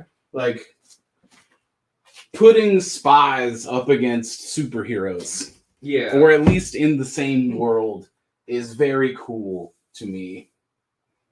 This looks super fun. Just thumbing through it.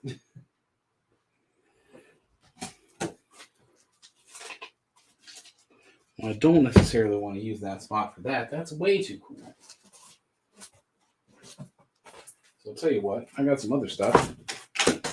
Batman Gotham Adventures, issue 5.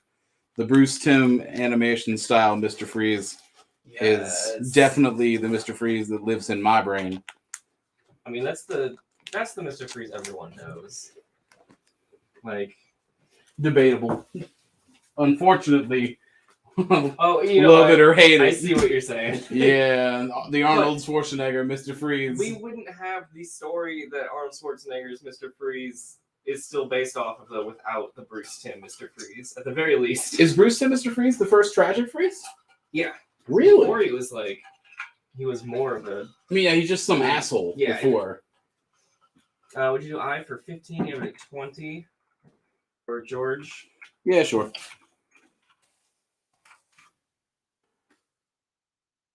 Any more Red Hulk? Not that I've directly seen, but that doesn't mean it's not there. You feel me?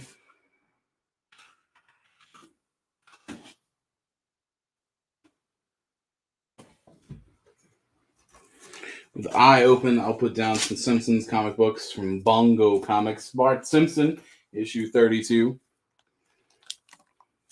I'm not even going to say anything. I'm just going to put it up. Classic. I mean, nothing needs to be said. It doesn't. Donut on the back of a moped.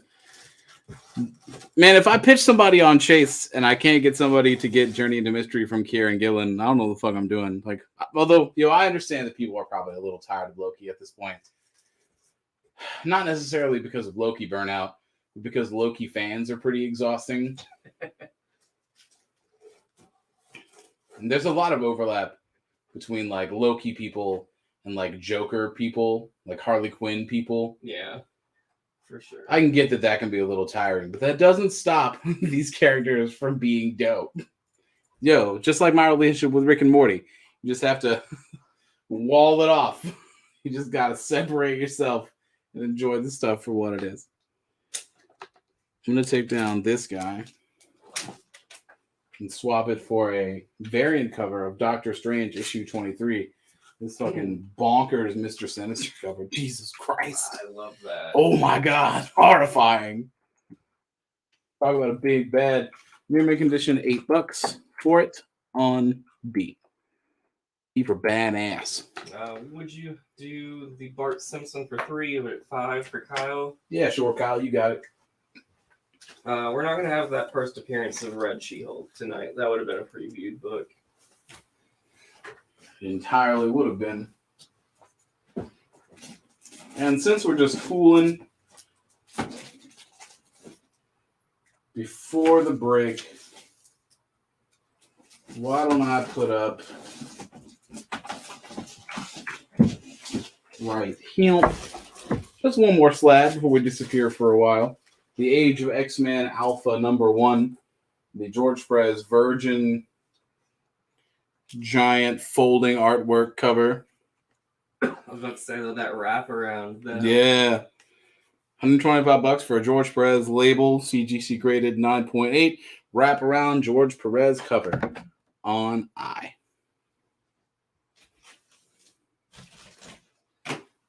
Right. Ready to head into break? You want to change anything up first? Yeah, I'm not going to change anything up. We can just write it out. We can hang out. We can consider our collective lives as we go on break on Those Comics Live show.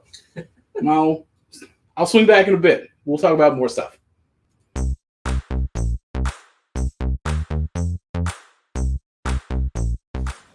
Welcome to the Ultimate Comics Super Secret Warehouse.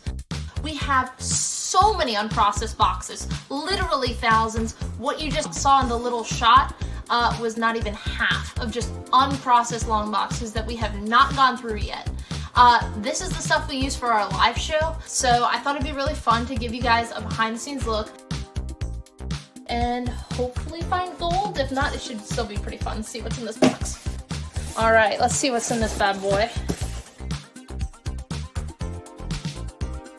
Oh, heck yeah. This is the first print of Ultimate Spider-Man 1. This is the OG printing.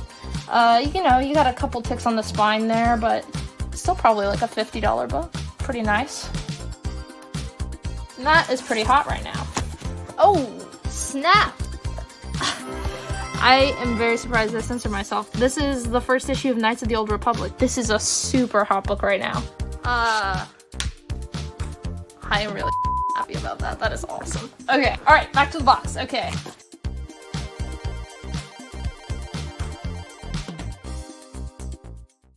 And the new Ultimate Comics. At the new Ultimate Comics in Crabtree Valley Mall, we've got comics, toys, collectibles, and gnarly manga. At Ultimate Comics at the Crabtree Valley Mall, you can come get your Polaroid taken with Alf. Waka waka. With so much to see and so much to do at Ultimate Comics in Crabtree Valley Mall, you'll want to bring the whole family. It's the grand opening Friday, November 5th. We've got a rad feeling about this.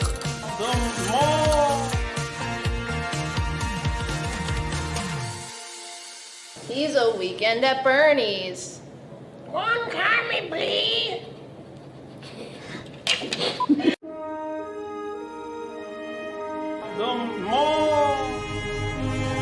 I've been caught with my hand by the boss like 20 times today. I'm not going out there. We're back. We're back. Hello. What? I'm not looking at listings for woven Yu-Gi-Oh rugs. That would be stupid. Why would I spend $80 on a rug that my wife will divorce me over? Why would I do that? Oh, but I really need this Blue Eyes White Dragon rug. It's so sick. Oh, man. The things that... Man, if I had access to the funds I have now, I would have the sweetest dorm room you could possibly imagine. Oh, yeah. I mean, for sure. Like, it would be unbelievable in there. Alrighty. Board state is pretty similar, except we're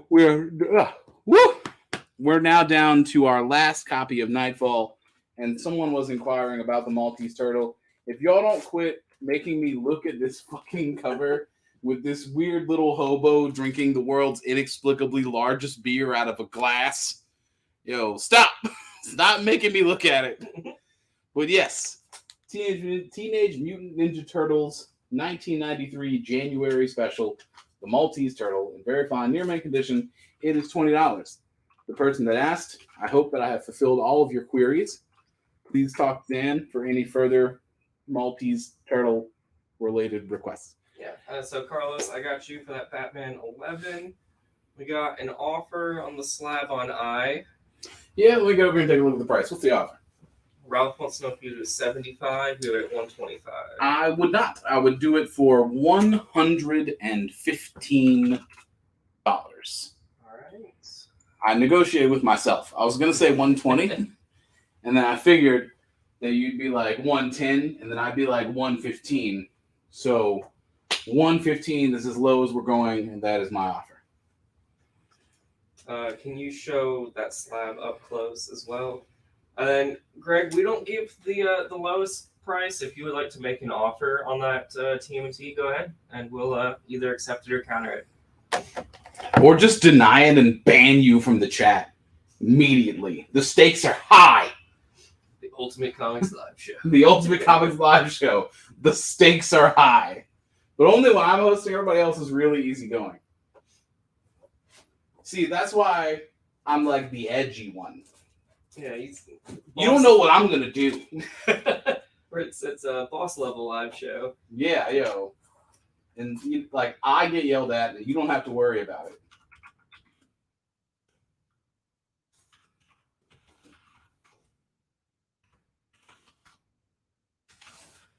That's some crazy shit. That's cool. Would you do the TMNT special that you despise for 10, we at 20? Fuck it, yes.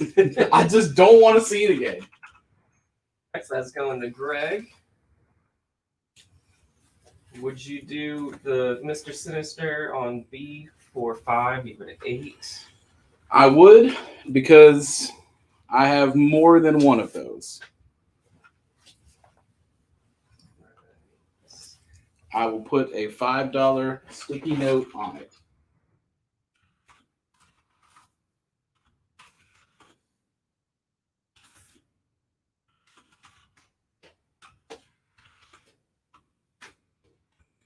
Nope, that's not $5.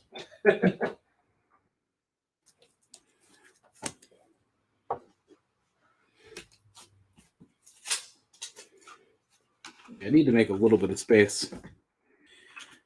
I don't know how I want to do that. All right, I'm just going to pick these up.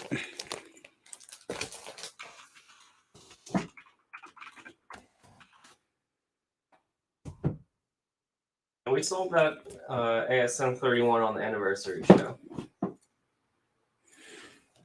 We did. It was very fun to sell. Greg, yeah, I can get that marked with Henry. All right.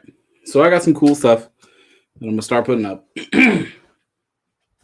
Kicking off with a 1 through 4 collection of the Venditti XO Man of War. Remember Robert Venditti? It feels like I just saw him.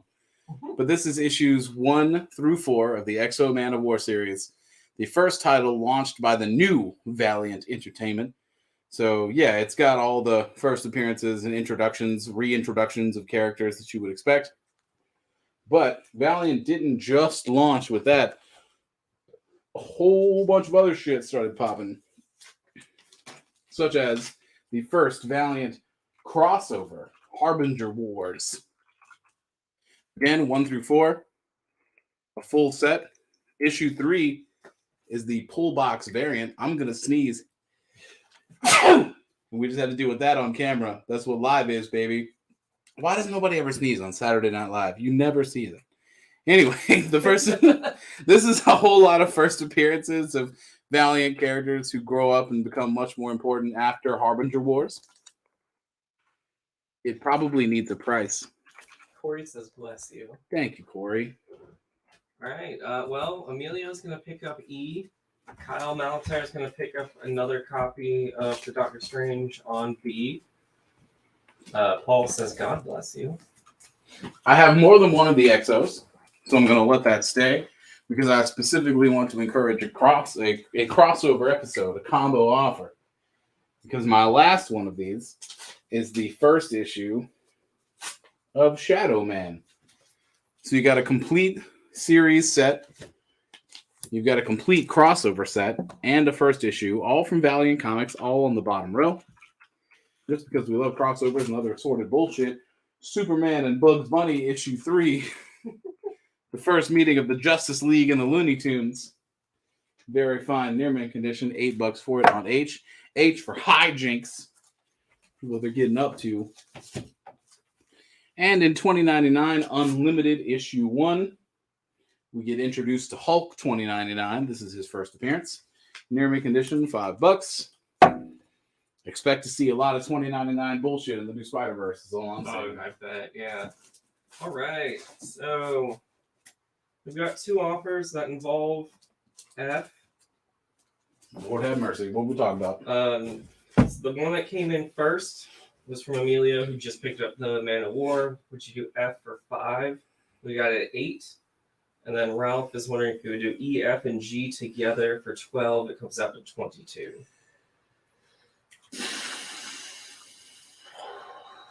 All right.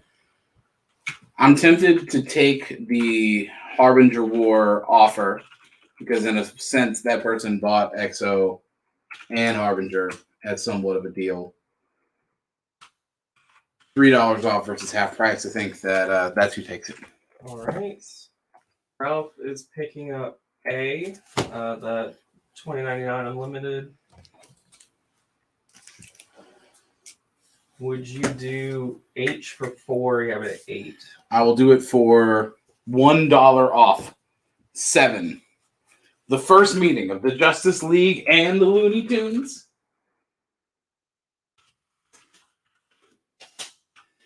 Spider-Man Unlimited. Man. Ronnie was just talking about this. About just like, yeah, just created the whole comic just to introduce Maximum Carnage. It's a cool Spider-Man publication. It gets a little crazy. I liked it. This is the 4th issue. Mysterio Focused, issue 4. Near mint condition, $5. A little bit more Teenage Mutant Ninja Turtles, the Image TMNT, with, kind of what seems to be an obvious Electro ripoff, right? But a whole lot of thigh and butt cheek in that. Welcome to the Not Safe for Work Ultimate Comics live show. Issue 2, near mint condition, $10. Late night live show. Getting weird. Emilio is taking a Shadow Man number 1. We have more than one of those. So now he's got the complete Valiant. Hell yeah, the complete Valiant as seen here today. John is countering your 7 with 6 for Superman. You son of a bitch. Yeah, I can probably deal with that.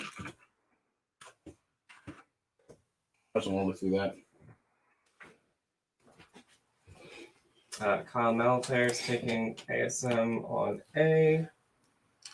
Spider-Man Unlimited, sir. Oh, sorry. My bad. And then Greg is picking up the TMNT on B. Is that the rip-off Elektra? Yeah, I believe so. Yep. Yeah, I got more than one of those. By more than one, I mean 2. That's the last one.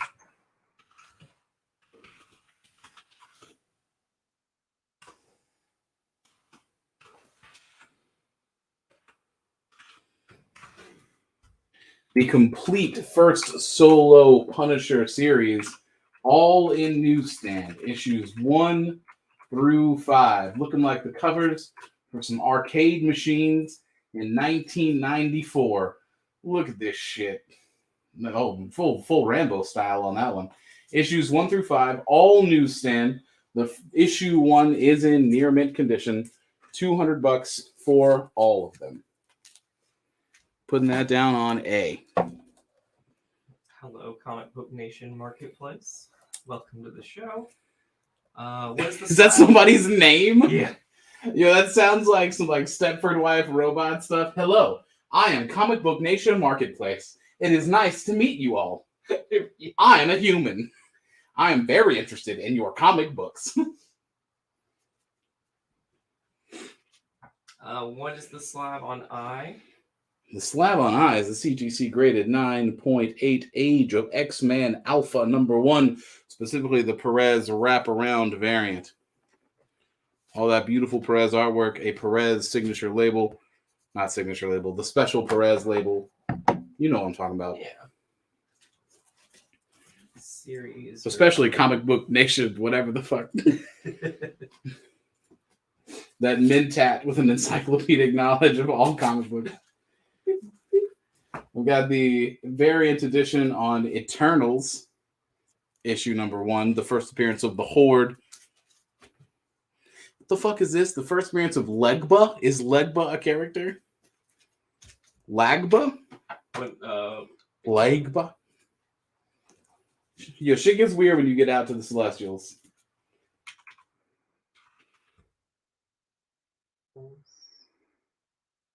It's from 2008, if that helps you in your search. Legba. Yo, what does Legba do? What is their job? Yeah.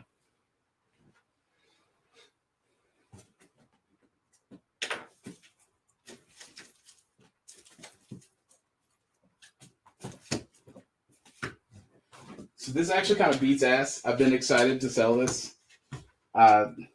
First of all, it's a hybrid between soft touch on this part of the cover and then like gloss. Yes. This is a trade paperback collecting the independent adventures of Racer X from Speed Racer. It's an IDW joint. This looks rad as hell, dude. I'm very, very interested in this. I almost picked that up, and if it doesn't sell, I might. Yeah, dude. The Racer X Volume 1 is also only $6 fucking dollars, dude. Let's go. This is a gem. Big fan. Big fan of that. It looks like it whips.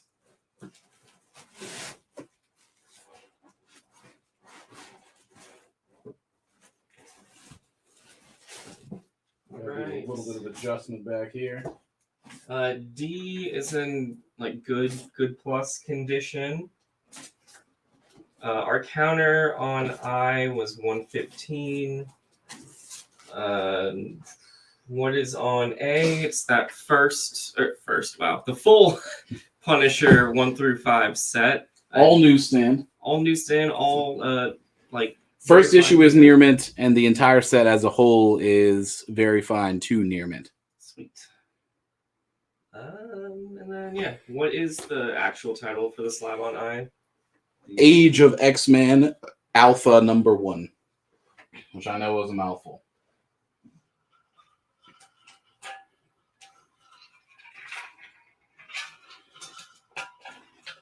Kyle Malataire has countered your counter of 115 at 95 for that slab.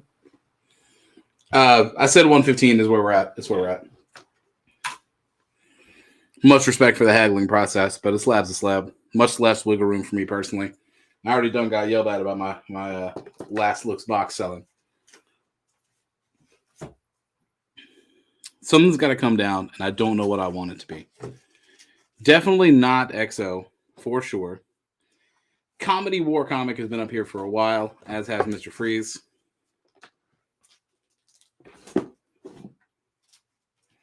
Which means I'm going to swap it out. Hey, unironically, I love reading lists. The DC Vertigo Death Gallery from 1994.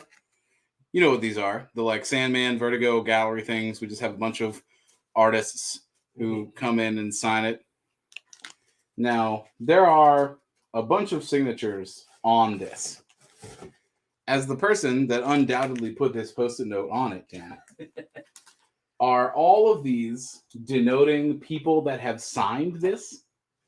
Oh, that was a Tarny thing, but yeah, I believe so. There's a lot of signatures on that. I'm going to check just because that's who I am, and I want to go look and see. Yep, all right. They have signed their individual works. Holy shit. Well, okay then. Lord have mercy.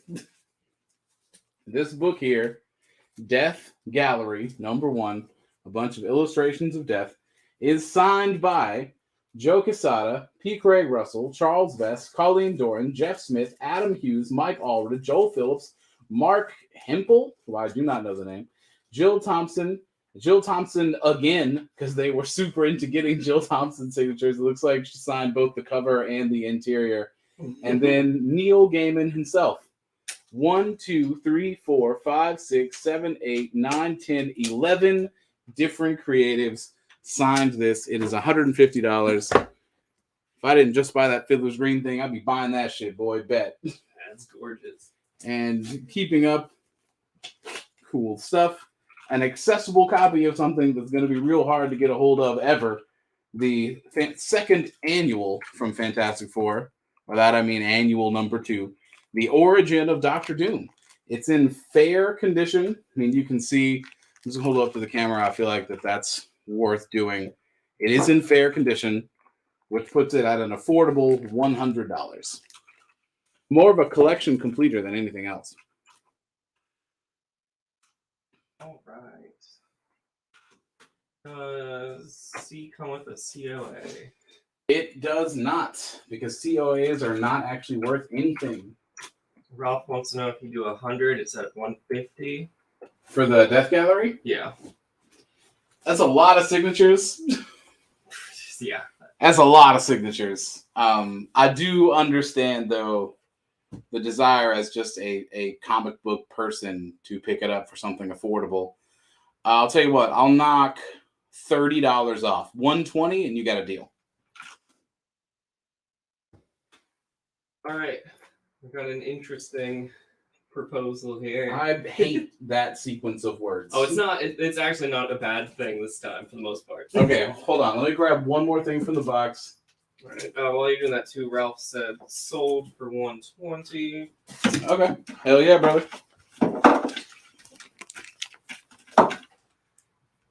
All right. What is the thing? I'm gonna stand on this side of the camera because what? What are we gonna do?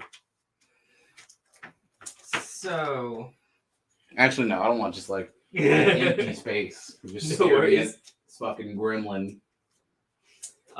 Mario says that he will buy us. He says he will buy you guys, meaning us, Racer X as a gift. Thanks for all that you do. So now my follow-up question is, what's the custody rights on this? What's the custody rights on a Racer X? I mean, since you were saying that you were thinking about picking it up for yourself immediately, I think Racer X goes to Dan as a shout out for all the stuff that Dan does. That's what I think. All right. Well, thank you, Ralph. Or not Ralph, Mario. Appreciate it. And then we got a few things coming in while we were going through that. Yes, the top corner is missing on that annual. What is the number on the TMNT on B? It is issue 2 of the Image series, which my friend James has been reading and says it beats ass. I'm not done with the Mirage ones, but I'm looking forward to getting there. All right. We're good. Because is Image a new series or is Image reprints? I can never remember. Because I know IDW is all brand new Turtles. I can't remember either, honestly. I think it might be reprints. Let's see.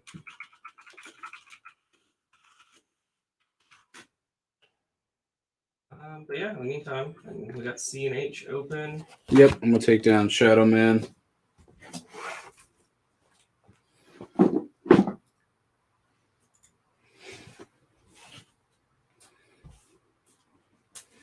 I've got a 1 in 50 gatefold variant over here of Avengers issue 7. I wish I could unfold it, but it is taped shut, so I will not be doing that. It's in very fine near mint condition, 1 in 50 for $25, already kind of a deal. And more 1 in 50 variants, a Mighty Morphin Power Rangers 1 in 50, signed by the cover artist, Sanford Green. Yeah. $30 on G. And with one open slot remaining.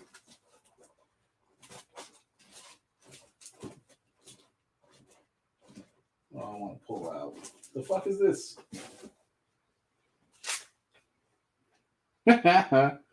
From Valiant Comics, Savage. Just clearly about cats. It's clearly about cats. It's not really, but it's a cat cosplay variant. It's a. All right, I want to open it up. I want to see what Savage actually is. Would you do G for 15? We have it at 30. What is on G? The signed Power Rangers, I'll do it for $19. Book 2 of Savage. Oh, goddamn, this art is beautiful. And thanks to Dan telling me that it's cat cosplay, I can pull up who that cat is cosplaying. Oh, nice. As you can see, boom. Also, this is a very nicely printed book. Soft touch all over it. Luxury. Having a significant other that works in printing has ruined me forever. Because now I like touch magic cards and I'm just like, oh, garbage. They really cheaped out on these.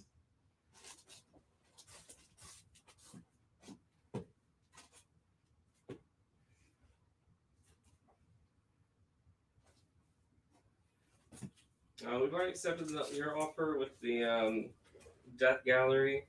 You can make another offer on I, and we can kind of keep it in consideration, but 115 is still where we're at with that. Yep, that is true. 115 is where we're at with that. I'll take the Eternals down, and I'll replace it with the first issue of DC's Monkey Prince, turning him into a wholesale superhero, domino mask and everything. The first solo series featuring Monkey Prince, which, I mean, it's cool that DC picked up Journey to the West, or at least some part of it. That's interesting. And that's $4.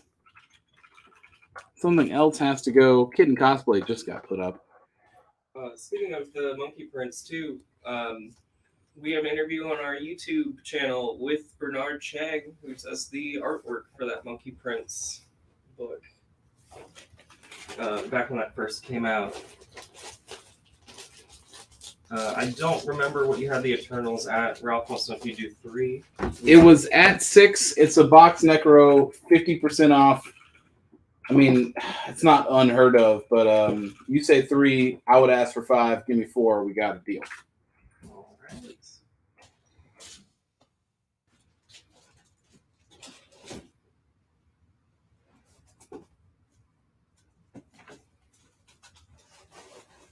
Alright, you said sold, so deal for 4. Hell yeah.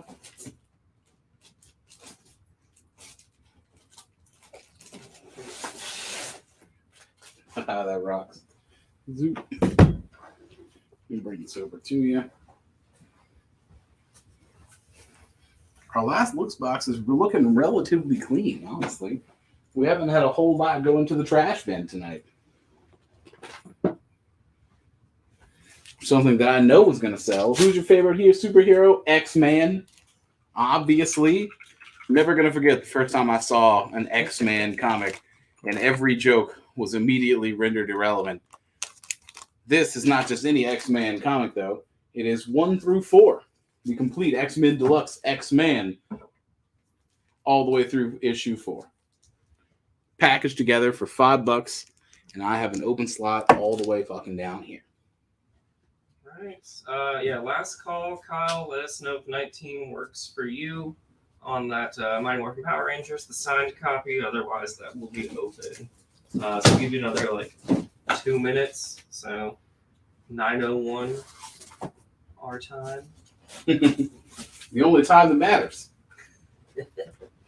Let me take a look at some of this shit that is down here. Oh, weird.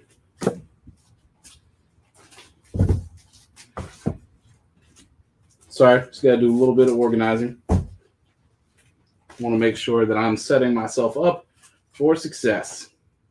All right, Kyle's passing on G. I see that comment now. It just scrolled past me. Eddie 19 is offered or is open offer if you're still interested in that. Punisher has been up for a while, but it was a preview book, so I feel kind of weird about just taking it down. Eddie's picking up G, so you got that open space. Well, that's very convenient for me.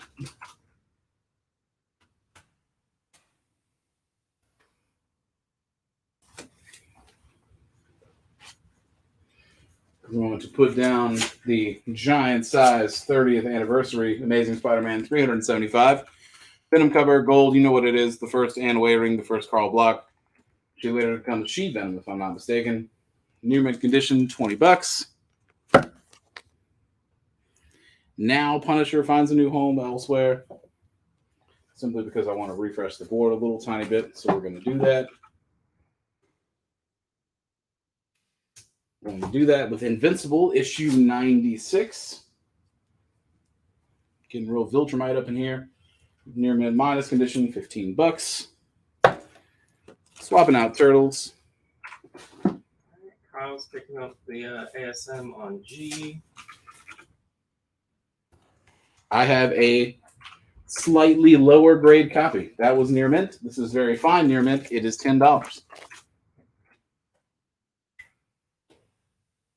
That's the difference grade makes.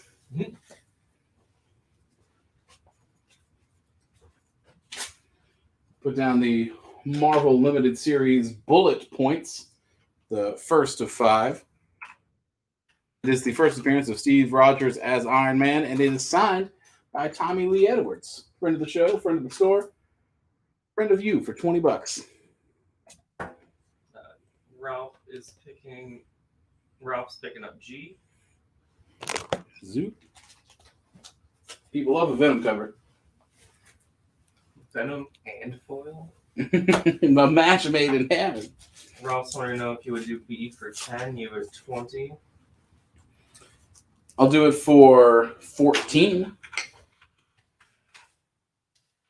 And I've got the complete Marvel Limited Series featuring Gravity, obviously the first appearance of Gravity. I miss when Marvel did these often. Like, yo, I still think about, what is it, 1 Month to Live? I like that a lot. These little 5-issue series, fucking sweet. Near mint condition on Gravity, $30 for the whole thing. And he's carrying your 14 with 12. Son of a bitch, just get it out of my face.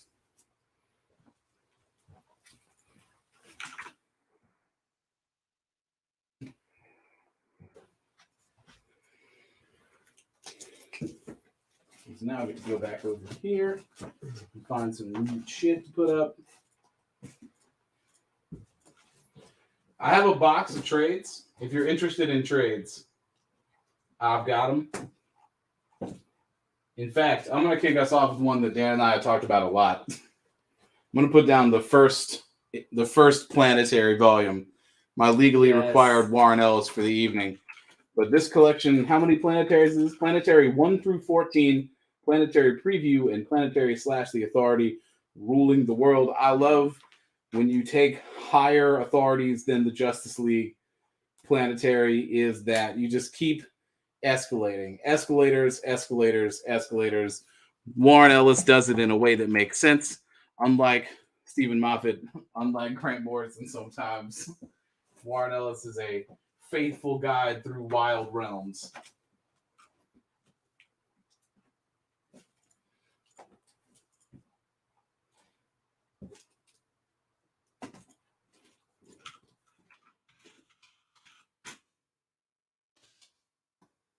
Yeah, we have a lot of weird trades back here. Oh yeah, man. Some good stuff though. There is some good stuff. Yeah, I was just telling Victor last week too that planetary trade's the first thing I bought after I got hired at Ultimate. Hell yeah. That was my first employee discount purchase. Not many better things to spend your money on comic wise. All right, I'm going to ditch the Origin of Doctor Doom for a big old hardback trade of Spider-Man and Wolverine. Again, a hardback. Zeb Wells and Joe Mad coming together for Spider-Man Wolverine. How many issues does this collect? Collecting Avenging Spider-Man 1 through 3 and Savage Wolverine 6 through 8. Lots of Red Hulk action in this too. It is out of print because it's just a weird little crossover collection for $30. And then would you do X-Man for 2? Leave it at 5 for Eddie. It's a hell of a discount, but I want the space for sure. Got that X-Man. For this giant Marvel Masterwork pinup featuring art from Ditko, Kirby, a whole lot more. Stan Lee writes some words in here, but a big ass hardback Masterwork pinups. I don't want to break the spine, so I'm just going to hold it. It's all of the pinup covers and other arts. It's really cool. And not to make it weird, it smells good. Just saying. But this whole giant ass 80-year celebration pinup collection, originally retailing for $34.99, is $25. A solid deal. Shipped to you, to your home. You don't gotta leave. Kyle's picking up that Spider-Man and Wolverine hardcover on D.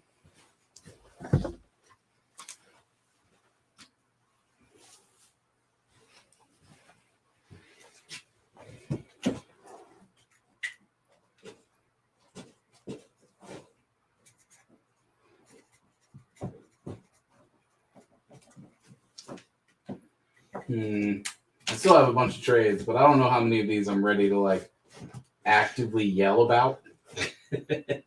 I'll tell you what though, stuff that's hard to put together. Lord knows I've seen enough individual issues working in the warehouse of Acts of Vengeance. Here's a trade paperback collected of Acts of Vengeance, just subtitled Marvel Universe. So I would imagine it's all the crossovers, and indeed it is. Holy shit. So yeah. Acts of Vengeance is a gray Hulk battling people.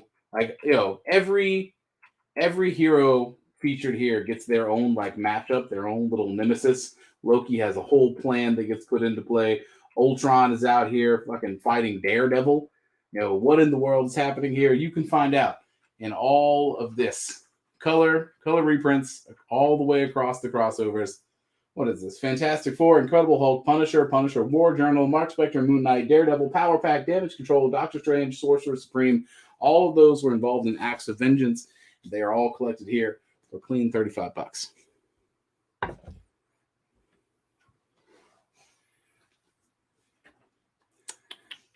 Exo Man of War, you probably can go ahead and retire.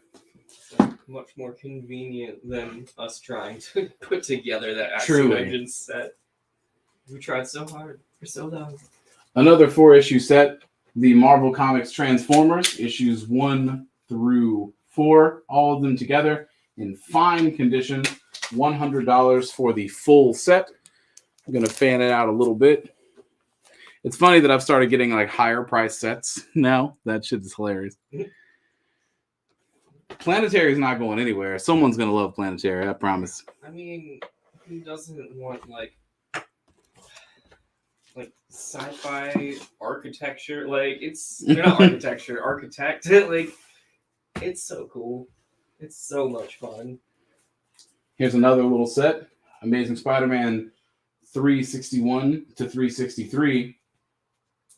Recognizable for being the first full appearance of Carnage. In near mint minus condition for the lot of them, $150. for all three. What is the condition on that Transformer set again? Fine. I'll take down the kitten cosplay.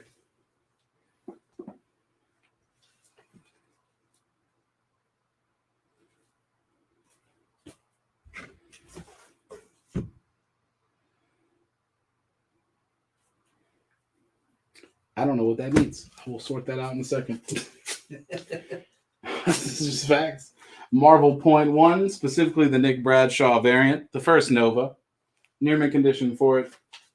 Variant cover $50. Hanging out down here on H. Jen was just telling me on Sunday that apparently there's a lot of spec of Nova showing up, or being announced rather, at a. That's probably in his office. It's in the preview. Oh, gotcha. Yeah, like, can we just check on it? Yeah. Before I get active out here? Wait, I see what you're saying. Yeah, like, I would have liked to have seen it. I don't just want to take it on faith. Yeah, stand by, folks. We're doing some checking. The warehouse holds a great many mysteries, not all of them immediately apparent. It's at least the right number. I'll go ahead and hand that back to you, though. And then. Okay. Run in here real quick just to make sure. Well, see, now Dan's not the ones and twos, so it really is just me and you. It's the perfect time for me to take a nice, long drink of water. I'm not going to, chug my giant bottle, but it always just feel weird to drink it with two hands. Feels like a baby. But also, I don't quite like carrying around 2 whole liters of water all day long. I just fill that shit up in the morning. I'm good all day long. Not even stressing. Yeah, it's right here. It is? All right, cool. You may be wondering what I've been talking to Dan about. And when Dan comes and sits down, Jesus fucking Christ. You know where it ended up being? We didn't even think about it. The Thursday shelf. It was on the Thursday shelf? God damn it. It's always been here.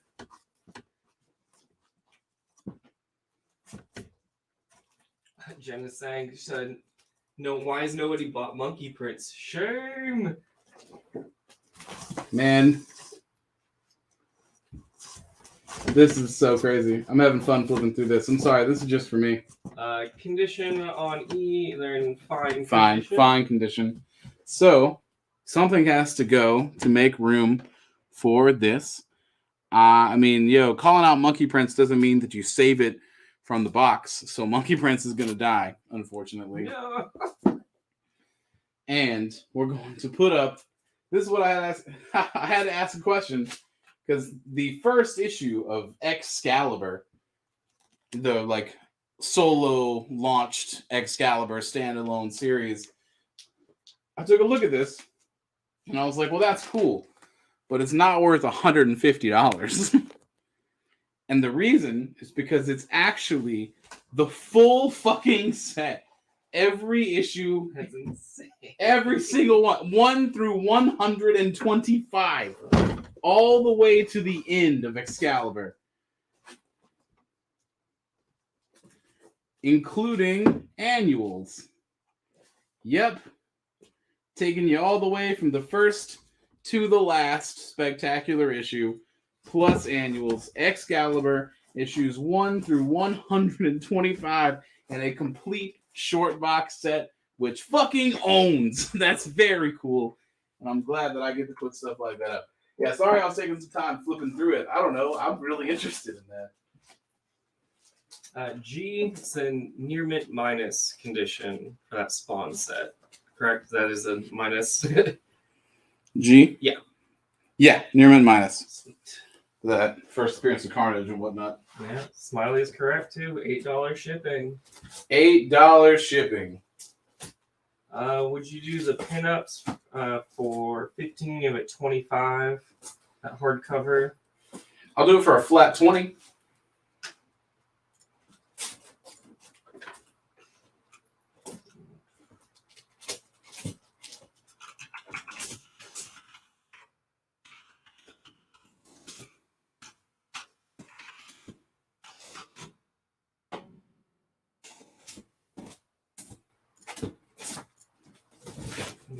That full Excalibur set really is something else. It also provides me a handy shelf to put my comics on.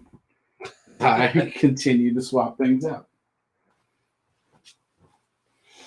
And did Tony write the cover artist for that Marvel .1 by chance?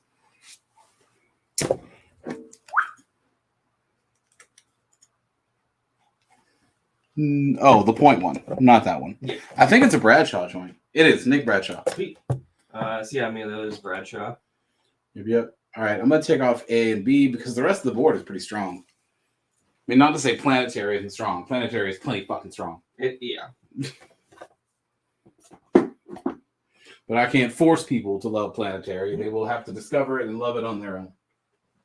Frank says, "What's up, everybody? What's on F?" It's that full. F is the complete 1 through 125 set of Excalibur. Take a look at that shit. Look at that team. Look at them coming together.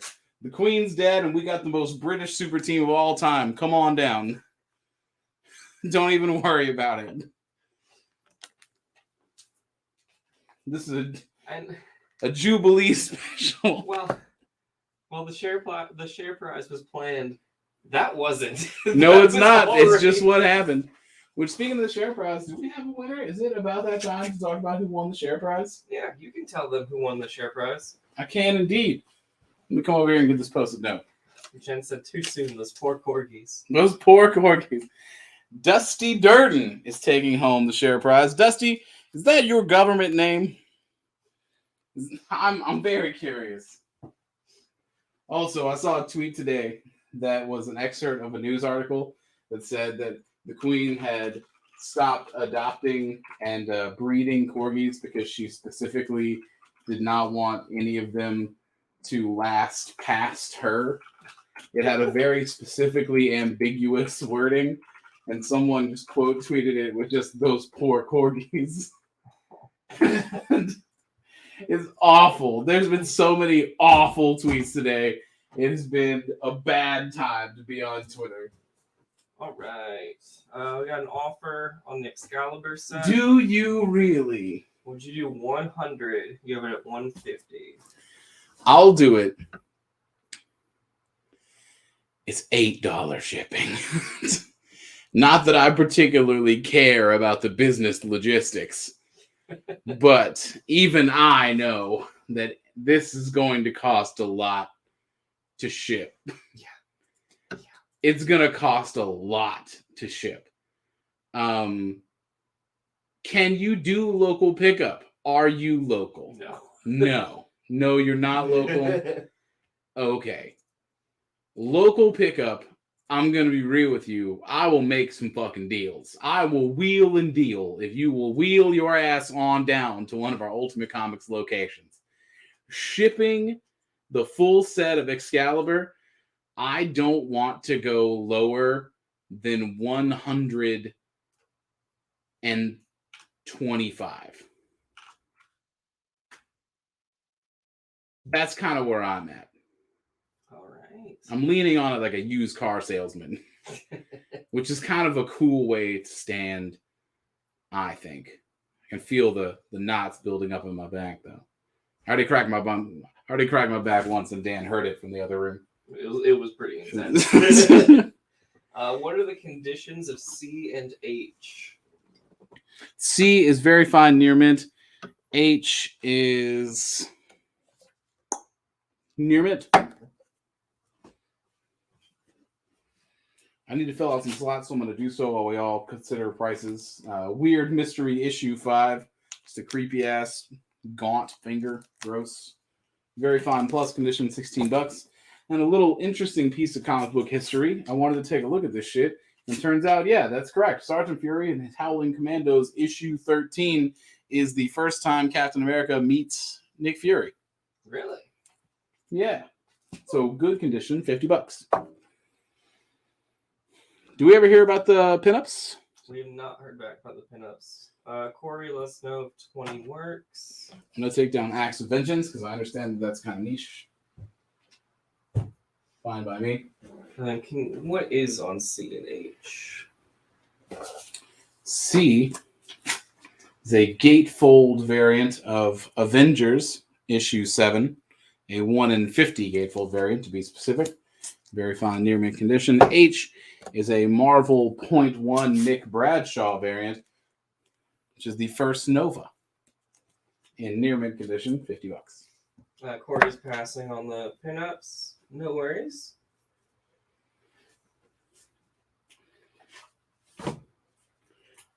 This shit is rad as hell. Amazing Spider-Man 306 is an Action Comics homage that I have never actually seen before / had forgotten about. I mean, I did read these digitally, but I feel like I would have remembered that if I would have spent more than 0.3 seconds on it scrolling past. That shit rocks. It's very cool. This is in very fine near mint condition, and it's $50, and it's on D. Would you do A for 40 or 50 for Smiley? To the Sergeant Fury. Yeah, sure.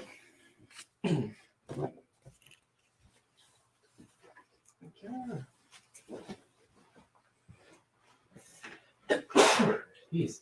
Mostly because I wanted to put down another Sergeant Fury and his Howling Commandos. Issue 5.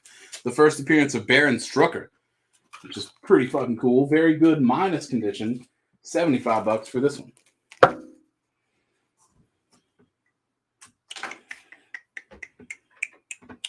Probably going to ditch our 2 variants,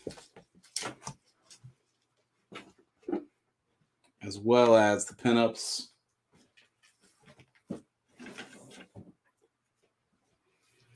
Because I want to put down the Uncanny X-Men 120 in fine minus condition, the first cameo of Alpha Flight, and then 121, the first full Alpha Flight. Very fine condition, $150. So, first cameo Alpha Flight, first full Alpha Flight. If you want to make some combo offers on Canadian superheroes, I would love to hear them.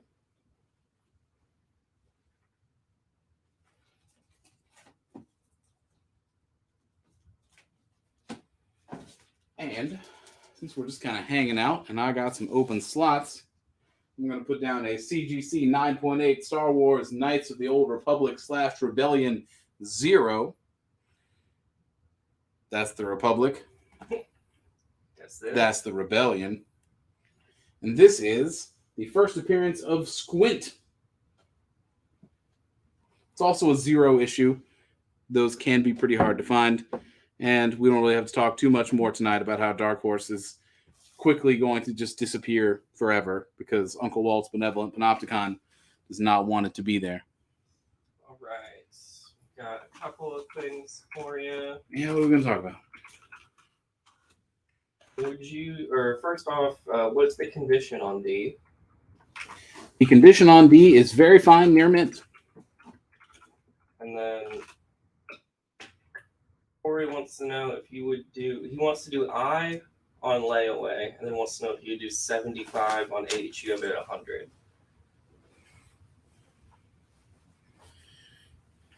If he does I on layaway at full price and is taking H for 75, that's the same person, just to confirm? It is the same person, yeah. I think that counts as a combo offer, and I will take it. Sounds good. So yeah, Corey, we can do that for you. So the 121 is on layaway at full price of 150, and then we did 75 for the 120. Would you do D for 35? Give it at 50.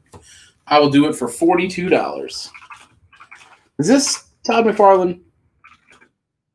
It looks like Todd McFarlane. It is Todd McFarlane. Fucking Todd, I knew it. What clued me in was these webs up here. Yep. That is what clued me in.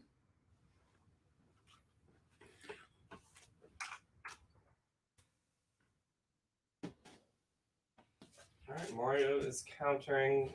What is it? 42 down to 40. I'm gonna stick at that 42. And I'm going to put up another CGC slab. A little more niche, but that doesn't mean it's not fun because it certainly is fucking rad. The first issue of Dexter's Laboratory. Yes. Which, I mean, I like Dexter's Lab a lot. But we talk a lot about low print runs here on the live show, or at least I do. And there are only 4 of these on the CGC census. And none this great or higher have ever been for sale. So I guess that's kind of an Ultimate Comics live show first. Coming in at $250, low print run. As my father used to say, the only things that are worth anything is the stuff that nobody kept. And a kid's comic about a kid's show, especially at the time, probably didn't see too much action on the collector's market. So it's not exactly surprising that no 9.8s have ever been sold. Ever. It's kind of interesting that I'm the person that puts one up now. It kind of makes me a pioneer of Dexter's Lab comic books. That shit's pretty rad. I'm into it. Smiley, 120 each for what? Let us know.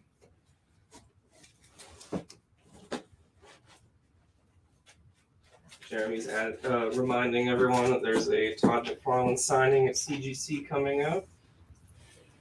There is. We are getting ready for that shit.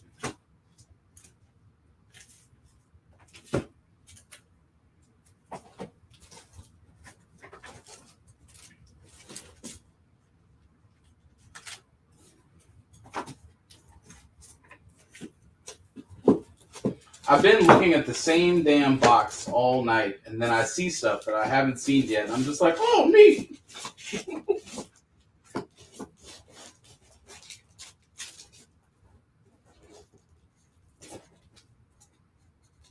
Which always makes me feel kind of stupid. Just like, oh, I guess I just haven't been seeing this whole time. All right, I is open, so I'm going to put something on I. I'm going to put down the first Justice League Power Rangers first issue, not like first ever. Although, I mean, wouldn't surprise me if it's the first ever Justice League Power Rangers crossover. Probably, yeah. I mean, yeah, it probably is. Either way, this is a sick variant cover. So cool. Like, I'm a huge fan. Imagine the Pink Ranger. Imagine Kimberly riding Bruce into battle. Perched atop his back like a bat-shaped surfboard. That rips. $8 here on I. Also, I mean, that's written by Tom Taylor. He's so good at these, like, Elseworld-ish stories. Mario says 42 is good for D. Cool. We currently have 2 slabs up on the board. We do. We do have 2 slabs up on the board.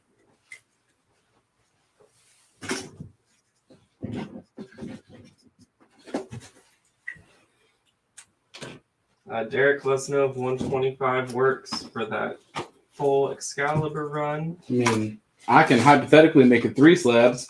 I put up a 9.6 earlier. It turns out there was a 9.8 waiting the whole time that I didn't see. So Powers of X #1, the Perez variant featuring Storm at a CGC graded 9.8 for $125. Now there's 3 slabs.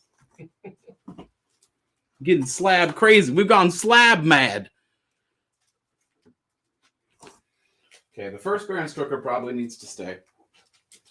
At least for a little while. Carnage is fucking Carnage. I'll take Transformers and Mystery Tales.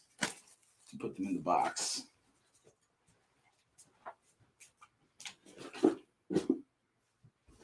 Now replace one of those slots with the first issue of the Worlds Collide, a Rift Between Worlds, the DC Milestone crossover, putting the Dakotaverse firmly in the DC universe. Very fine minus condition, just $4 on it.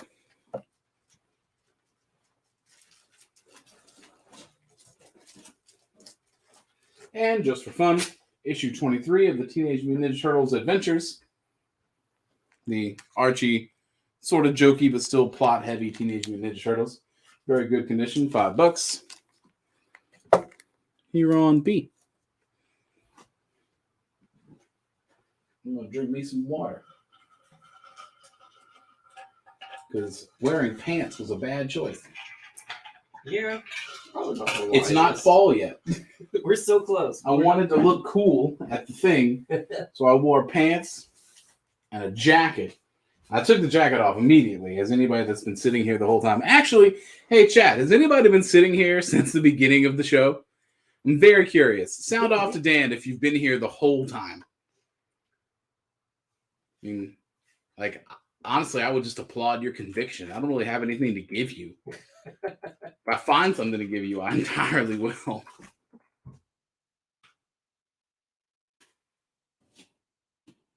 Peter says, I have. Hell yeah, brother. Me and you making it happen. Piece by piece, day by day. Wiley, Pedro, George, all sounding off. Guy McLeod, Thomas. I mean, to make me feel better, it's not like TV for you guys, right? Like, you're not watching with rapt attention. You're probably just, like, hanging, right? Tell me that you're just hanging. It would, like, yo, I don't crack enough jokes to be entertaining enough for you to just be like, ah, yes, now it's time for the Victor show. That's what I want to watch. I want to watch a man struggle to describe Warren Ellis's Planetary live on the air. That's what I want to do with my Thursday night.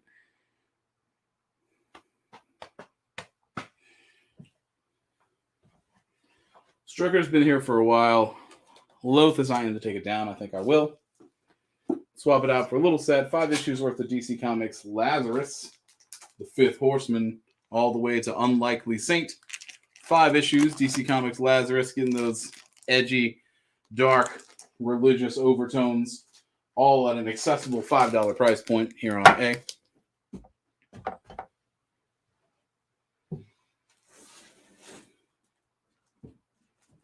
Or says watching football. Thomas says comic. Man, it's the first week of fantasy, and I'm terrified. John said he had to take a couple of 5-minute breaks here and there while running errands in his car. Otherwise, he's been here the whole time.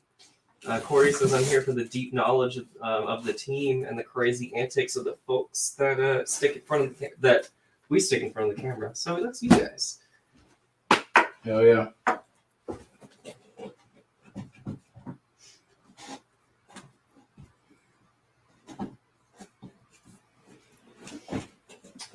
I think it's worth putting up a heavily discounted trade. Yeah, I mean... So I've got Lock and Key, Welcome to Lovecraft. Yeah, we're going to Stephen King's son, Joe Hill, etc., etc. It has a TV show. The TV show bites, but the comic rules. If you haven't gotten into it, if you're somehow magnificently late to this party, this is a great place to begin. It's a $15 price point, but, I mean, hey, man, if you made me an offer, I wouldn't have anything to say about it. Except maybe yes. So I'm going to swap out one slab for Welcome to Lovecraft. I'm going to let you think about what I just said. It's a great book. It's a great book. It's a great beginning. It'll make you want the rest of it. To be perfectly honest, that's what happened to me. And I didn't really care too much about Joe Hill. But then I read Lock and Key, and I was like, well, maybe Stephen King's son has the juice after all. Because I had read the license plate like NOS 4A2 Nosferatu, the Vampire Road Trip book. I wasn't a huge fan, even though there was all the New York Times like, oh, this is the best horror book ever. Lock and Key is what gave me enough faith in Joe Hill to read Heart-Shaped Box. I need to read Heart-Shaped Box. Hey, guys. Heart-Shaped Box is scarier than anything his dad ever wrote. Hot take. Heart-Shaped Box is a horror novel. Stephen King writes stories. Joe Hill has the potential to write balls-out horror.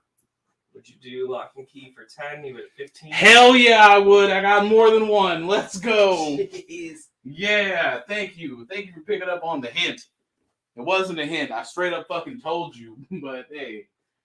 Yeah, and again, it's such a good series. I mean, you are hard pressed to find any comic series that runs for 6 full volumes and keeps up the pace. Yeah, it keeps up the pace, and then everyone gets a resolution. Like, it works on so many levels. Yo, I forget what Harrison said. Yo, how many issues is Sandman? Isn't it like 90 something? 75. 75? Yeah, like one time Harrison told me that if Neil Gaiman can wrap up Sandman in 75 issues, then no one has any excuse to ever go over 100. And I think that shit is true. But how many issues is Lock and Key? It's got to be over 100. It's not that much. Yo, I wouldn't be shocked if you included one-shots and stuff if it hit like 120. Because it takes up a lot of space on my shelf. A lot of space. It's all separated out too.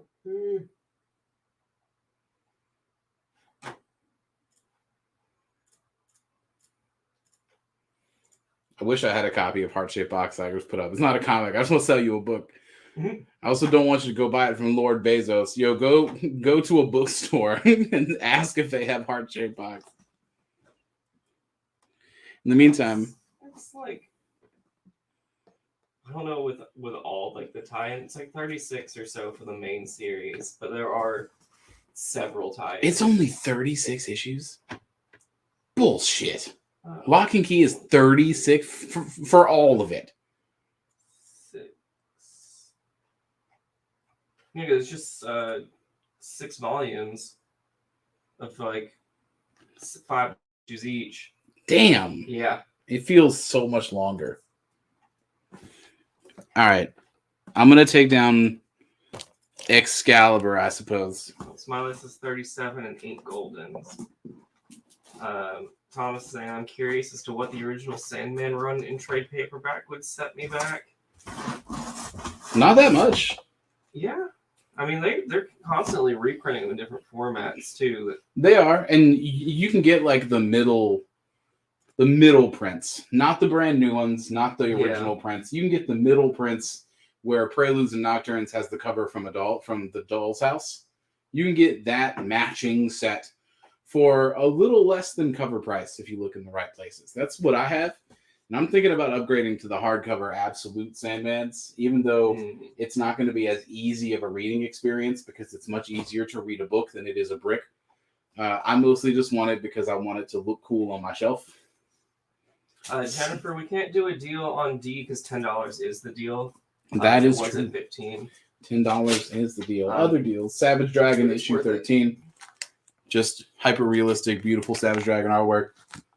Near mint condition, $5. He's a detective. That's a dragon.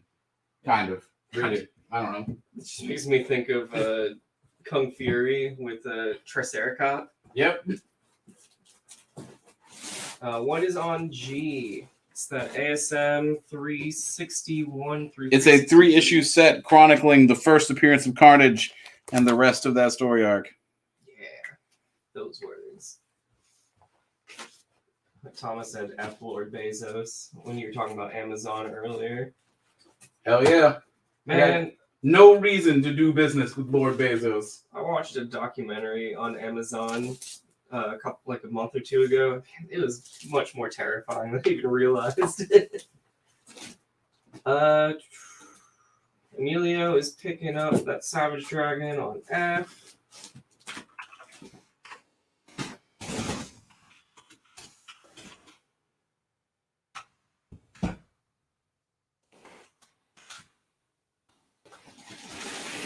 Come on. I just straightened that up. I don't need this kind of abuse. All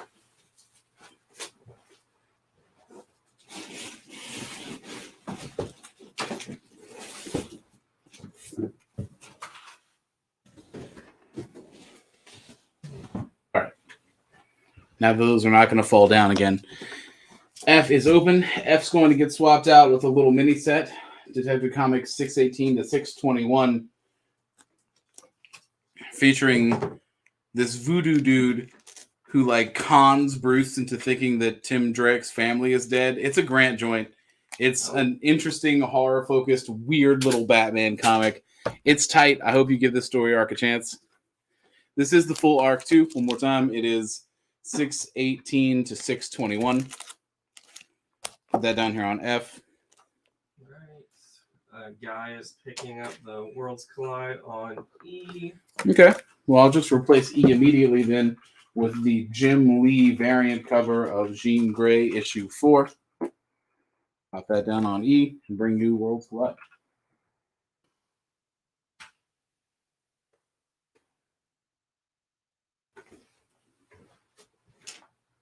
Thomas, you can message us about that. I don't know that we have any trades that are not like cover price for Sandman, but you can reach out.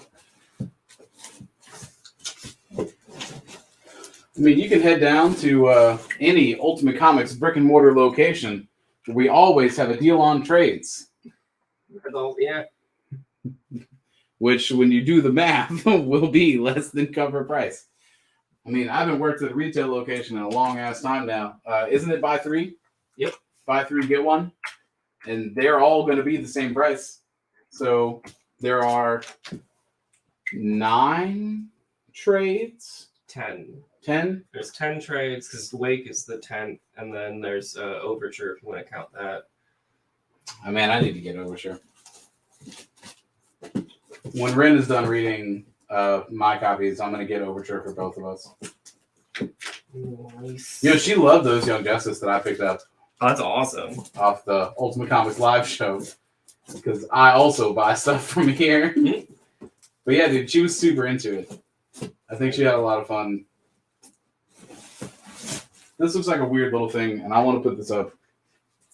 Mostly because I like Titan Comics. I think Titan Comics does really interesting and cool stuff.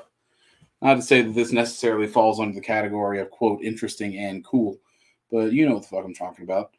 I'm going to take down the Star Wars slab and replace it because Assassin's Creed Awakening from 2016 is a manga adaptation of Black Flag. Yeah, I mean, it looks like it's like American, like left to right, but it's, look at that Connor Kenway manga style. Yeah, that beats ass. Look, if you look at the interiors, man. I opened it up when I was just, pricing and everything. I was like, this is awesome. Yo, like I'm very interested. Because I think Black Flag is the last one I played and had like a great time. Like I had fun with Syndicate, but not as good a time as what? Yeah, I was not prepared for the interiors of that. This shit is so cool. You should hold it up, yeah. Dude, look at this pirate ship splash panel. What? Oh, hell yeah, dude. This is awesome. Now I have inadvertently revealed that I have 2 of them. But 2 is all that I have. Be advised. That shit's cool, though, man. I like that. I think that's very cool. How much time we have left for its last looks time? Like 4 minutes. Man, not very much time at all. Put the slab back in the bag. What are the issues on F? Is that the Carnage? No, it's the Detective. 618 to 621.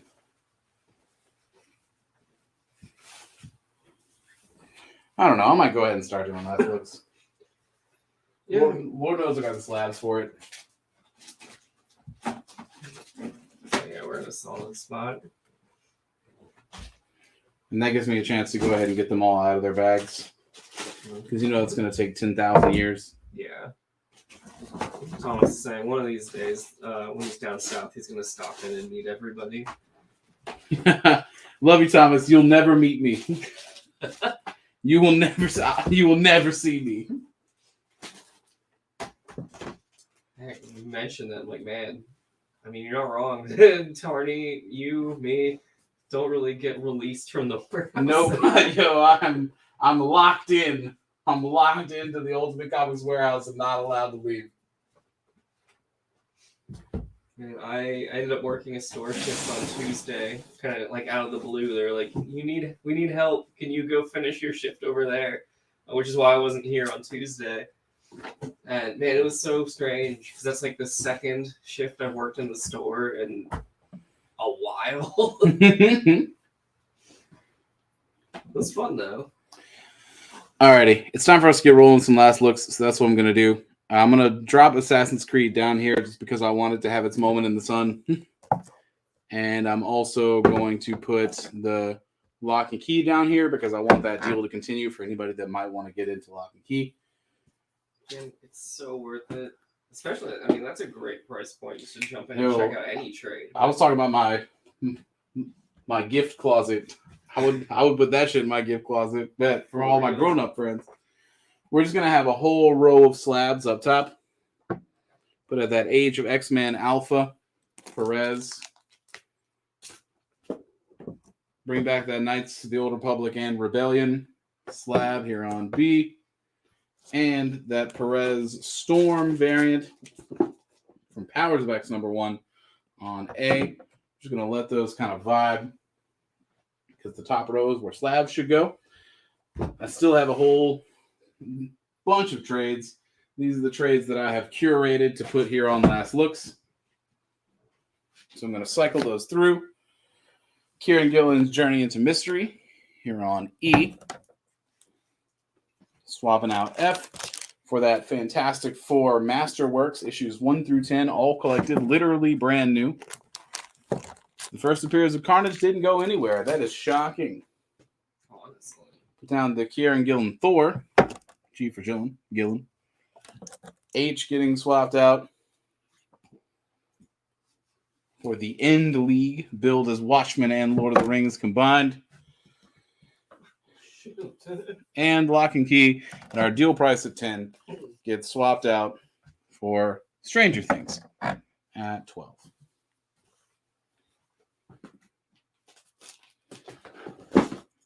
Now, I'm going to go ahead and start doing some slabs. Storm gets swapped out for the Defenders Essentials giant brick of a trade. And Star Wars will get slopped for Planetary, the first giant collection of Warren Ellis's dope-ass comic book.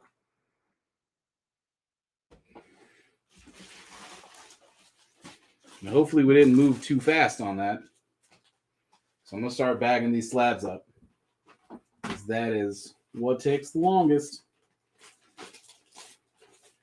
I don't know if I made the right decision on Powers of X and Dexter's Lab being the two that stay. I mean, of course, Star Wars has perennial appeal, but I don't know.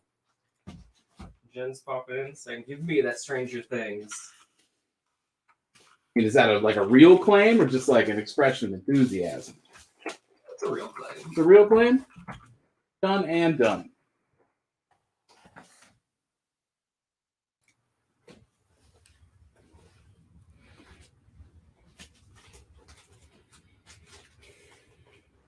Bagging and slabbing.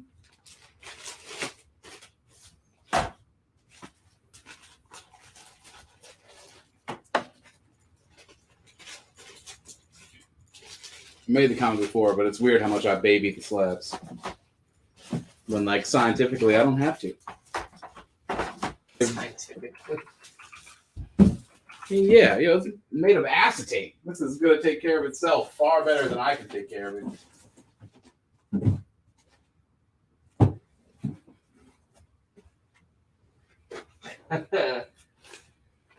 You're talking about how you baby the slabs. Smiley says, not me. After he dropped that America #1 and cracked that slab.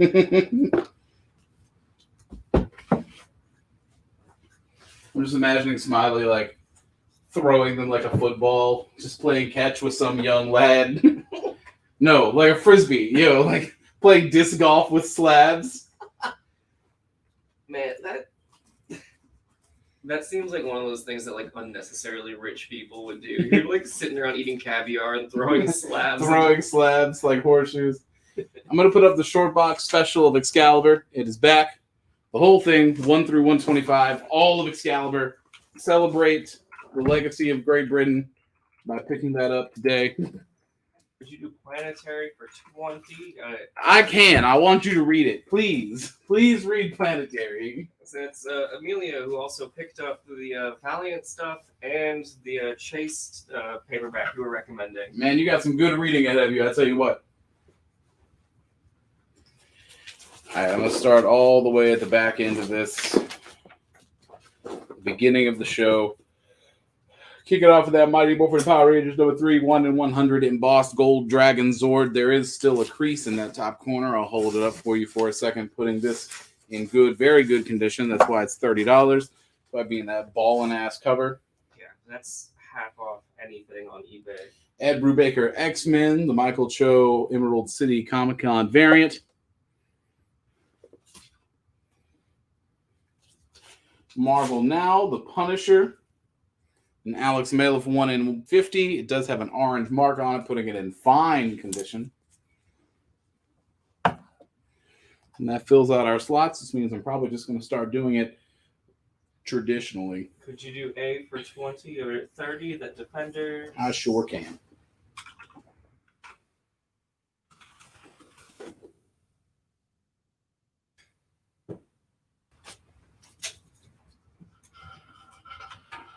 Take a quick water break. I grabbed a second water bottle during the break earlier. Oh, there's the other Assassin's Creed. I was looking for that shit. Just want to make sure I'm not burying things back here. Alrighty. X-Men Gold, issue 30. The variant cover. This features the marriage of Gambit and Rogue.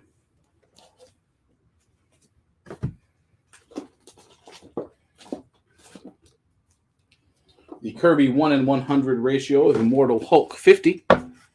Near mint condition, $80.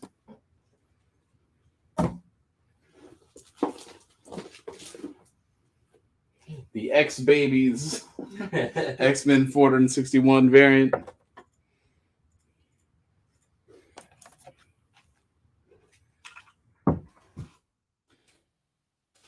I'm going to run into trouble when I hit something that has multiple copies, so I want to try and preempt that as much as possible. Star Wars Darth Vader #1, the action figure variant.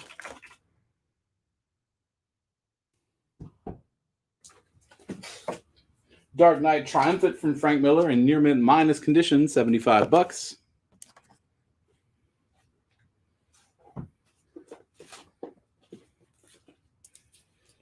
Ultimate X issue 1, the first appearance of Jimmy Hudson, aka Ultimate Wolverine, near mint minus condition, $12.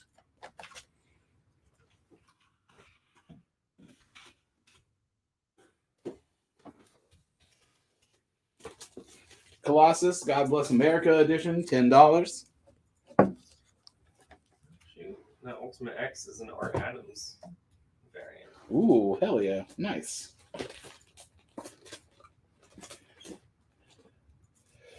That first issue of Giant Size Wolverine Old Man Logan with Logan on a horse in fine plus condition is $20.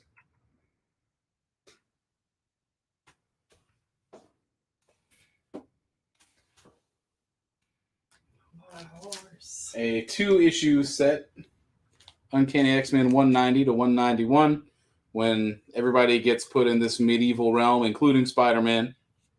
First appearance of Nimrod.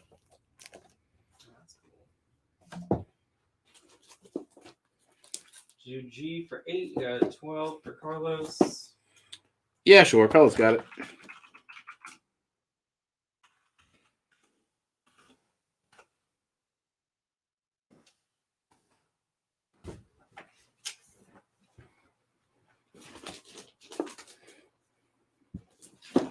And Tales of the Jedi, The Fall of the Sith Empire trade paperback is $20, and it's right here.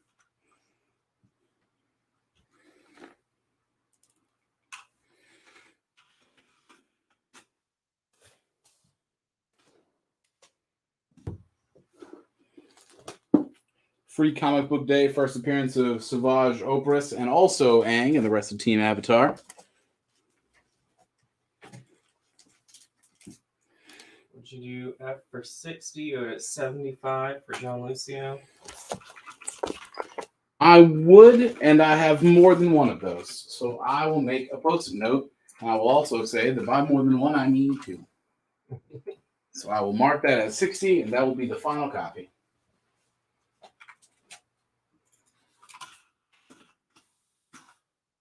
Ooh, Rick did not leave enough space for a 0.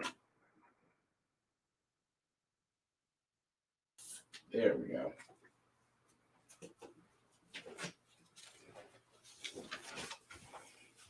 Do 8 for 35, we have it at 50. I would do H for $40. I'm gonna put Tyrant back down just because it still looks badass. Dinosaur comics, dude. Let's fucking go. Full set of it to boot. Been thinking a lot about dinosaurs. Probably gonna make a dinosaur EDH check. It's not gonna be competitive at all. It's just gonna be fun. F is just the single issue. It is just the single issue. That is correct.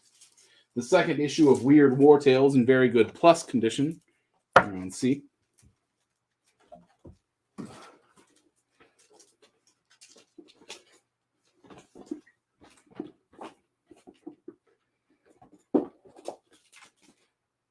Dang, I almost forgot about it. Issues 1 through 5 of the Punisher solo series. First solo Punisher.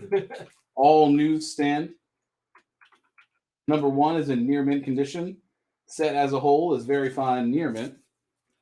$200 for all 5. I'm going to leave the full set of Excalibur.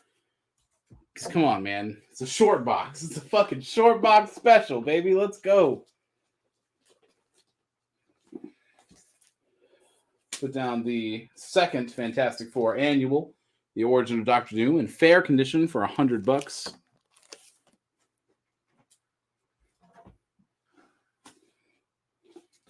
Exo Man of War 1 through 4 Valiant Collection, the first publication from the new Valiant comics, just $10.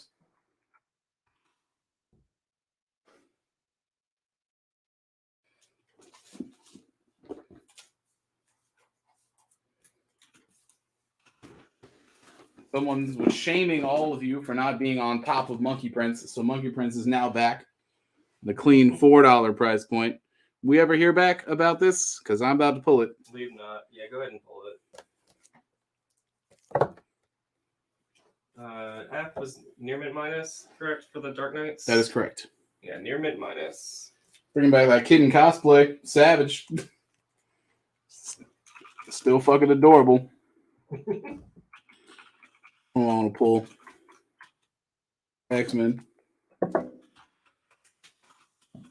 You do C for 36, give it 60. I would do it for $40.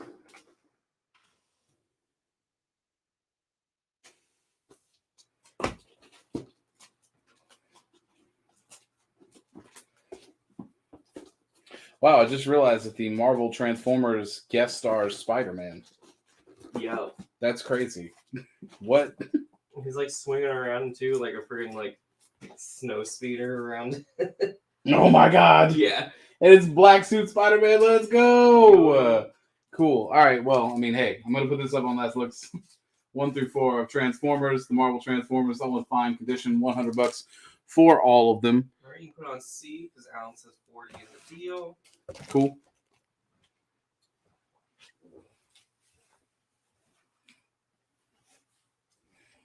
What is the condition on E? The condition on E is fair.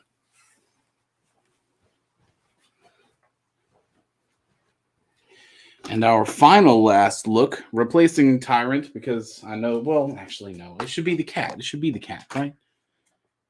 Yeah, it's going to be the cat. Yeah. Meow. Yeah. Meow. Is the Sergeant Fury and his Howling Commandos issue 5 in very good minus condition, the first appearance of Baron Strucker. $75 on A. Thus concluding our Last Looks programming. And you have like perfect timing too. It's 2-2. Boom. Did that Detective Comics set sell? No, I don't believe so. That Morrison one? The Detective Comics set. It was up like right before we started Last Looks. That means it was probably over here. The Grant. The Grant Tim Drake Parents thing.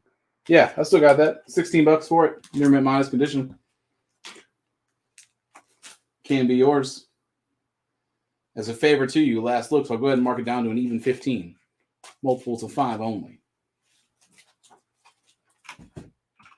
Got 15. Otherwise, we're just kind of cooling. He's offering 8. Go for 12.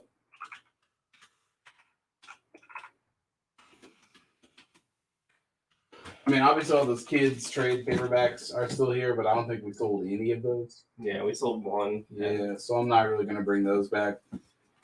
Good night, John. See you, John. Aaron wants to know if you would do that, was it the first Carnage for 100? I believe the first Carnage was marked at 150. That sounds right. They're in near mint minus condition. 100 is a little tiny bit low. Since it's last looks, and I mean, I don't love to encourage like waiting till last looks to get deals because I make deals live. I would say 125. I'll knock it to 120 immediately, but that's kind of my final offer here. All right, so let's see. Aaron, let us know if 120 works for you. Fabio's counting your counter of the counter of the counter at 10. What is that even for? For that detective set, you said 12. He's counting at 10. I'm gonna stick at 12. That's where I'm living. And then Christopher Prevett wants to know if you do 75 for the Fantastic Four Annual 2 on E. You know, it is in fair condition. My instinct says I should argue up to 80, but also fuck that. You got it. Right. Aaron says that 120 works for that ASM Carnage set. Cool. I'll bring that on over.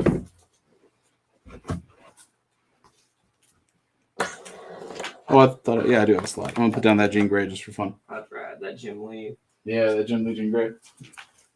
That's fun to say. Jim Lee, Jean Grey. Alrighty.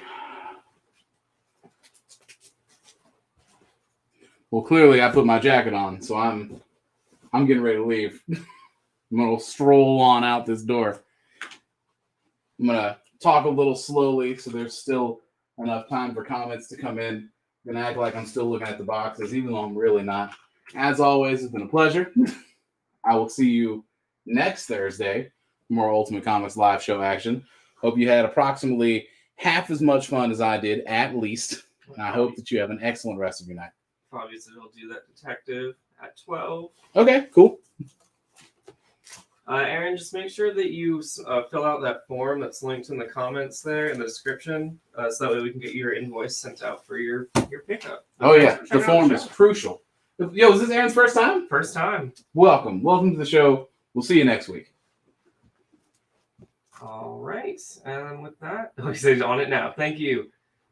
But yeah, have a good night, guys. And we're out.